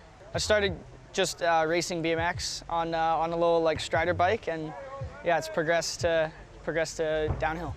My riding style is a pretty good mixture of a lot of other people's. I don't have a lot of weight on me, so I can kind of float through the holes a little bit, and I just try and stay, really sturdy and stable. My first impressions of the course here in Hardline 2022 are really sick. They buttered everything up real nice over the break, and really stoked to ride the course. It's a big jump, so you got to be a little nervous, and that's it's not normal if you're not. I haven't raced it before, and it's a bit of a different format for me, so we'll see how it goes. Obviously, I'm going to try my best and see how it happens. The vibe here at Hardline is definitely a lot different than any other race.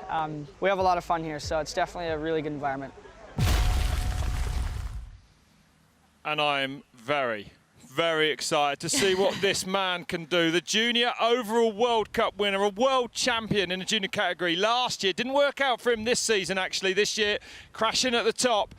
But one of the one of the riders coming up from the juniors that there's more noise about than most. Do you know what I mean? Like, he is a phenomenal talent. He raced all the Junior World Cups this year. In Andorra, his time that won that category was faster than the men elite. And this is the first time we're seeing him go up head-to-head against some of the world's best elite riders today. Just seeing him on his bike, you can tell how comfortable he is. That's right. Riding. And in qualifying, came down earlier when it was a little wetter. So let's see what Jackson Goldstone then from Squamish in Canada can do here this afternoon. He's put that rut back nicely in the turn. Yeah, he's the big dark horse here. Well, fast in there and up by half a second at split number 1 then for Goldstone. And like he said, he's light. He's quite a small guy. He's so young, isn't he? But he's carrying like great speed and not getting stuck in those holes. Look at the pace into that left. The first time here at Red Bull Hardline, the first man up by nearly a second, and the first rider to do a full run of this course on Friday night. Yeah. Whips hard off there. Perfect. Every jump he just styled it up yesterday. So incredible. I thought he was crashing. He was doing a whip in qualifying. And you just see how he rides. Like, he's literally grown up on a bike. Riding for the Santa Cruz Syndicate, Steve Pete's here as well this weekend. Works closely with Jackson. The grandfather. But look at the pace of him through there. Surely he's going to be extended again. 3 seconds into the green now then. It's massive run from Jackson Goldstone. But remember that Joe Smith leading at the moment is 5 seconds off that fastest qualifier. Leading off that first big double. Massive. Surely he'll just gain time. The pace is hot. Oh, gapped into that berm. That was unreal. Absolutely beautiful. But you can see it's getting looser and looser. But look how quick he's linking these turns. Attacking. I feel like this is his ideal track. The big, massive jumps. He's so comfortable on those big jumps. That was fast. And I feel like sometimes being short, like being small, your bike's smaller and your bike fits in the turns and stuff better. Yeah. Like a big guy like you or Steve, your bike wouldn't be halfway around that by now. No, that's right. A little dab there. Coming up towards the last split now. And look at the pace. I haven't seen anyone going near that hot. Whoa. He bounced off the top of that and he's 5.5 seconds up then. So this is massive from Jackson Goldstone, just this last straight to go. And his first time ever at Hardline. It's unbelievable. He's learning it all, first time. A course that looks like it's tailor-made for this man to show us these sublime skills. Goldstone is going to go fastest by a massive margin. Goldstone across the line. Look at the time. 2:20.5. 6.5 seconds up. And that is the fastest time of the weekend here. Goldstone delivers a Red Bull Hardline. What a run. What a run. Oh, he's buzzing. Oh, my God. Yes, Jackson. And the pace off that last drop to flat was absolutely bounced in and bounced off. You heard it, metal on metal. It was ludicrous, the pace he carried. Can anyone beat that this afternoon? There's only 2 riders now left at the top of the mountain and they're going to give it all they got. But I feel like it might take something special. It's going to be a battle. Oh, my God. And you can see how buzzing they are. Oh, dude, there was a rock that big in the middle of a rock. The bench racing starts immediately after, but look at the start of the dude, huh? He's so comfortable in the air. And that wasn't for show, that was actually to scrub off some speed. He's going that fast. Yeah. If he'd dead straight jumped that and landed with that speed, he would have gone off that drop. Well, Jackson Goldstone has just lit up Red Bull Hardline here. And a little mistake there, but check out this last drop. The speed he carried around that, like, it doesn't matter if you take your foot off and... No, it didn't matter. It didn't cost him any time. Yeah. But that double rock drop was unreal. Yeah, we're not going to see anyone do it like that again, surely. His joints are young, they can take it. Yeah, yeah. Well, it's true. He's light as well. Yeah. Hey. He's 18. The world is his oyster. Oh, my gosh. Yep. Oh, it's Charlie coming down. And that's what we're talking about at this event. The riders operating as one unit, all happy just to see each other get down this course. Yeah. Regardless of the result, it doesn't matter to a lot of them. There's Steve Pete. But Jackson Goldstone leads with that 220.5. What was No qualifying? rider since 2015 has ever finished inside the top 3 at their first Red Bull Hardline. So Really? that will be history wow. for him today, the second year of the event. Yep. So can Jackson Goldstone do it? Can he make some history? This man will try and stop him. Adam Brayton, the Keswick Kestrel. Beautiful sound effects. From Cumbria, north of here. And looking as serious. Yeah, well, looking as serious as he did yesterday. And I feel like they've got, there's only 2 of them up there now, so it's quiet. They haven't got that, like, you know, oh, he started. The 7th hard line for this man then. Said if he wins it, he'll never come back. Attacks that first right-hander, no problems for him. No, didn't try and stay safe around that turn at all. And fast across there as well, goes to that bomb catch Bourbon, he's up by 0.39 then. So a good start for Adam Brayton, riding with the intent he needs to win this thing. He knows how to ride this track fast. Oh, he goes down to the top! No! Just slides! And he's still clipped in, he can't get up. He couldn't get his foot down! Oh! Livid. And he was definitely going to push. Yeah, you could see it, he was attacking straight away. And when you go down, you jump up straight away, you think, I can still do it, I can still get on, and if you clipped in, you can't get out. Oh, the frustration. Well, up and running again in Adam Brayton, but he won't win it this year either, which does mean he'll have to come back again, Adam. He can't retire to fishing just yet. What a shame for Brayton. What a shame, yeah. And now, it's only Bernard Kerr that stands between Jackson Goldstone coming in and winning hardline at his first attempt.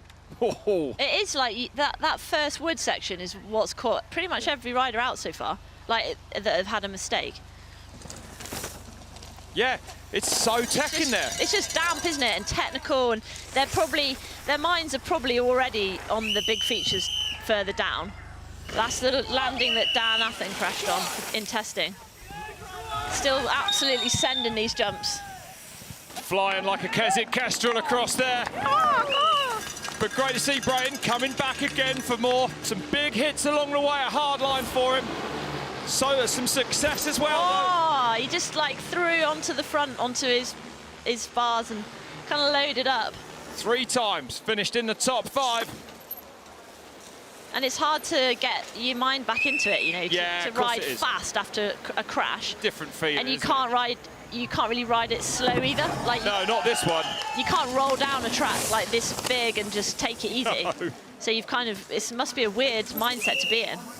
But Brayton's still pushing on, still attacking, even though and like you've psyched yourself up, you know, like you've spent the last few hours getting yourself psyched to do this. Yeah, you've that's got to right. do something with that adrenaline and that energy. The tree he nearly took out in 2017. Just he literally hit it, didn't he, head on. Stopped dead.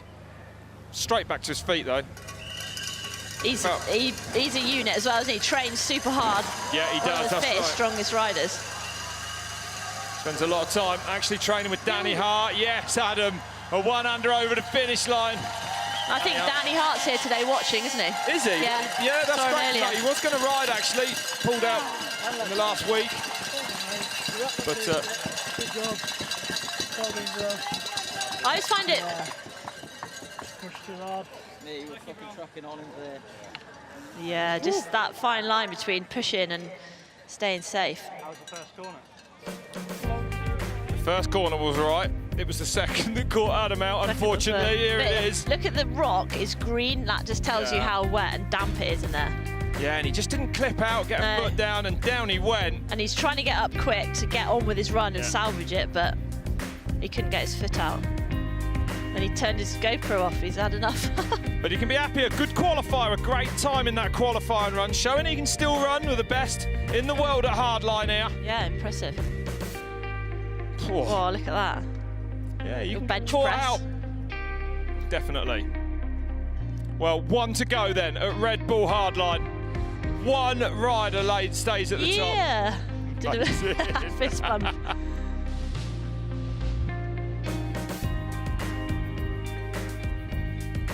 Adam Brayton crossing the line.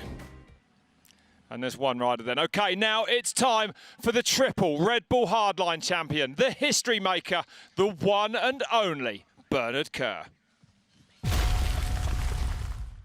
It's definitely been my best year ever, for sure, this year in 2022, and I've stood on the World Cup podium 4 times, and in my whole career, I've only stood on it twice before this year, like 3 or 4 years apart, so it's an awesome feeling, and coming in a Red Bull Hardline, yeah, it definitely gives me some confidence.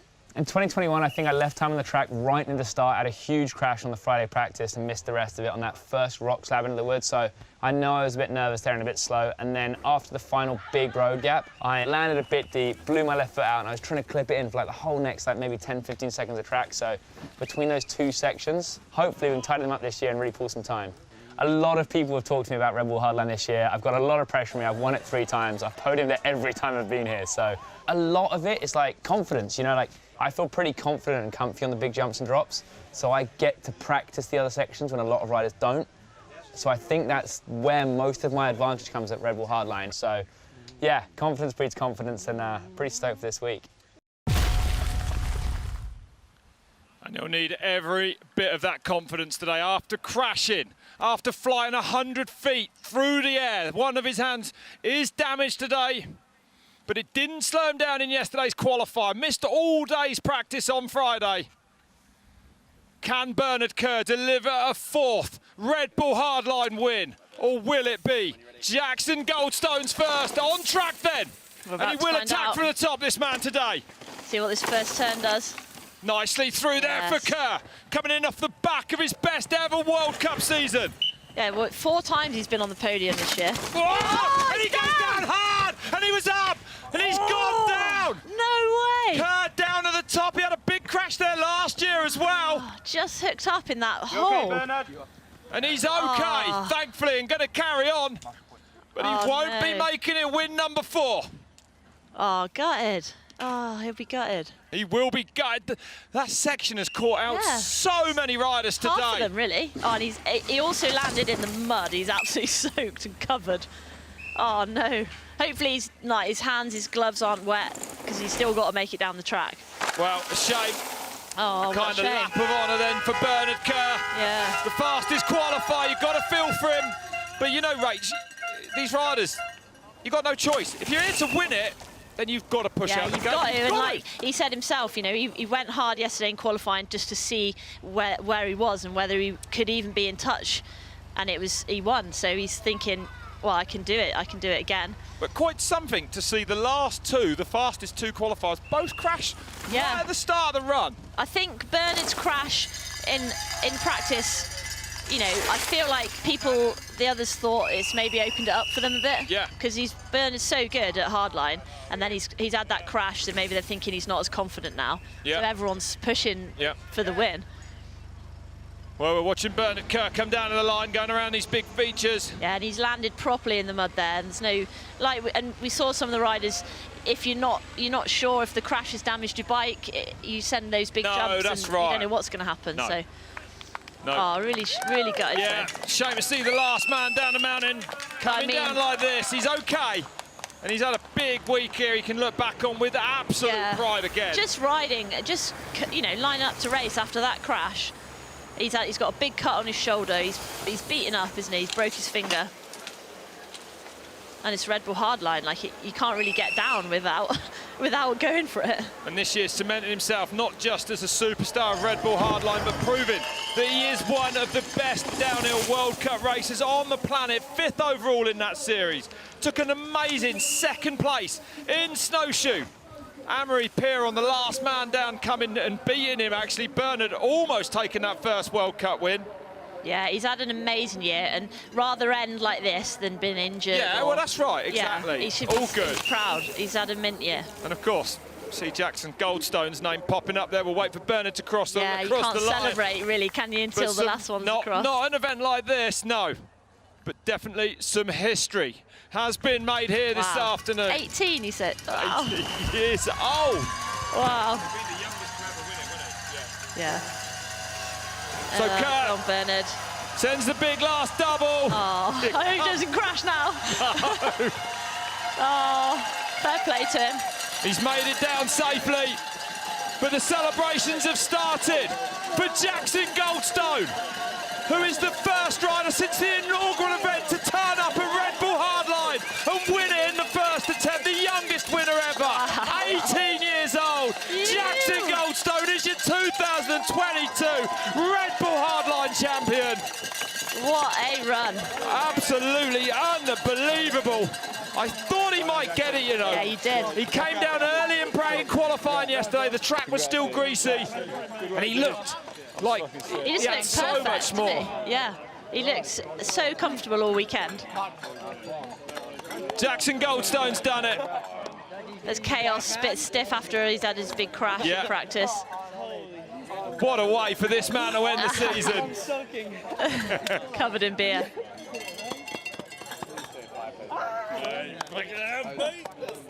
Yeah. Oh, what a race. That was some race. And Joe Smith comes in second place. Look at that. And Taylor Vernon in third. Yeah, look at that. Incredible. Done there in 4th place from Ireland. G. Atherton returns to racing after a year away from the sport with a 5th place. Incredible. Just ahead of Sam Gale, Jim Monro. But look at Jackson Goldstone at 2:20, the fastest time of the weekend, and a 7-second gap to 2nd place. Say look at the time. Look at that. Say it. Look at the time. Look at the time, it's fast. It was unreal, wasn't it, that? Brayton comes down in 12th place after crashing out at the top. Oh, yeah. Vernon Kerr as well, fallen foul of that first wood. But another hard line, no injuries. Yeah. Awesome. Yeah. Okay. Well, that's, let's go down to today's winner, who's with Elliot. Jackson Goldstone, you just won Red Bull Hardline. How does it feel? Oh, I feel on top of the world. That was insane. Can't believe it right now. I mean, all week you ticked off the features. You had the first full run. You look so smooth. Were you able to just add more speed throughout the week? Yeah, definitely was able to add more speed, you know, with just more time on the track. And yeah, had a really good run there. I linked everything I wanted to with just one tiny mistake. So yeah, so stoked. It's not the way I wanted to win. You know, I really am gutted for all the boys who went down, and especially Bernard. He was on he really wanted that one. I think you can tell he was on another level. So yeah. I mean, you're the first person who is here for the first time to get on the podium. What is the key here? It feels like experience plays such a big part of it. What made the difference for you? I mean, I don't even know. I'm still trying to remember most of my round and still trying to process what just happened. But yeah, I just had a really fun weekend and everything went really smooth. So I think that definitely helps. I mean, so we're going to see you back here next year. Of course. Of course. Well, congratulations, Jackson. What an amazing, amazing run. I can't wait to see you ride more of this stuff. Thank you. Oh, he stakes it. Yeah. Congratulations, Jackson Goldstone. Took the overall World Cup win in the juniors and now adds champion of Red Bull Hardline. Let's have a look at this run. And you know, Rach, first time here to come and get on terms with this track. And then not only to get on terms with it, to race it and to win it is, well. And look, it's just, he's so comfortable, isn't it? And I think you can tell that he's gonna, have a long career in the World Cup. Yeah. Like being able to do that, get so comfortable on track in 3 days. That's what World Cup races do. That's what they do. Taking you can take him anywhere in the world and they'll do it. Yeah. Oh yeah. I mean, it's interesting, isn't it, that he's turned up here. And basically, he has kind of leveled this track, right? You know what I mean? Like the next the next kind of wave of riders coming through. You can see the progression. Yeah, it's like a new style, like growing up, doing these, not even phased by the size of these jumps. That's right. It's just, took it in his stride. Yeah. Pretty cool to see how genuinely pleased he is as well. Yeah. Well, it's a big title to win. 2014, we've been running Red Bull Hardline since then. And it's hard, like you said, it's hard to process. You've just done your race run. You don't really know what's been going on with everyone else. It's hard to kind of catch up and process those emotions. And you'll be watching it back later, probably more stoked than he is now. He definitely will be. Well, for the second year running, we're awarding the BF Goodrich Rider of the Week award. Voted for by their peers, this special award goes to the rider who contributed the most to morale and gave everything during their week at Red Bull Hardline. Let's find out who the riders have voted for.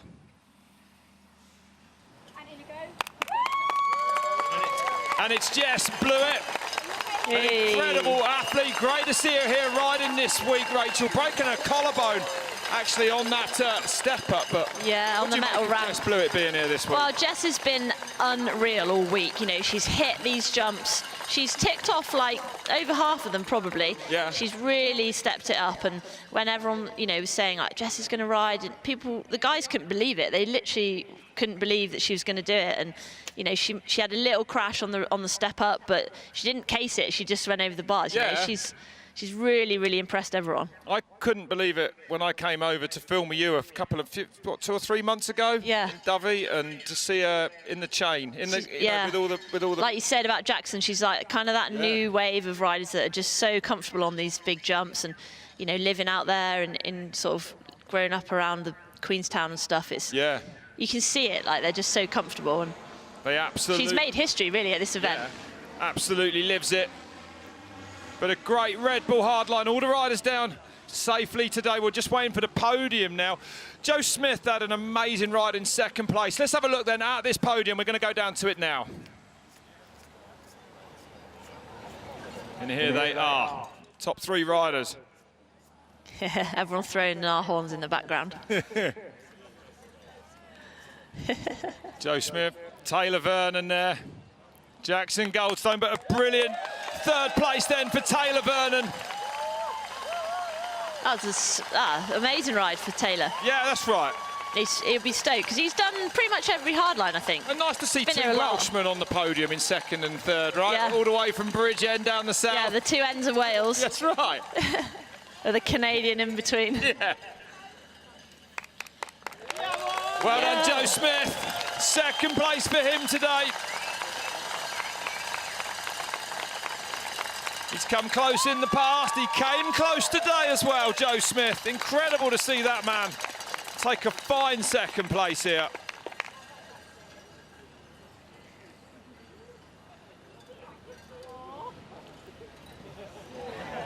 Well, Jackson, we'd be able to get champagne or not?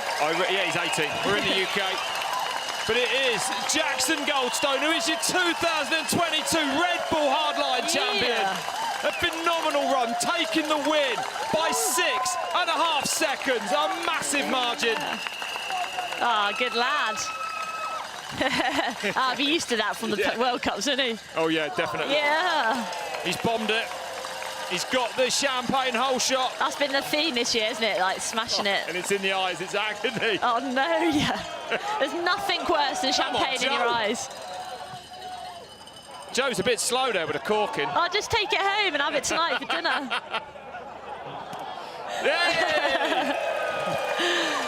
Finally. Oh, he's probably got no strength left. He's knackered. No, very true. Oh, what a good event. Yeah, what a brilliant, a brilliant event. It all came together today. We were pretty stressed about the weather earlier in the week. I certainly was. Yeah, the weather's ideal now. But one of the best hardlines I think we've ever had. Yeah, I think so. Yeah.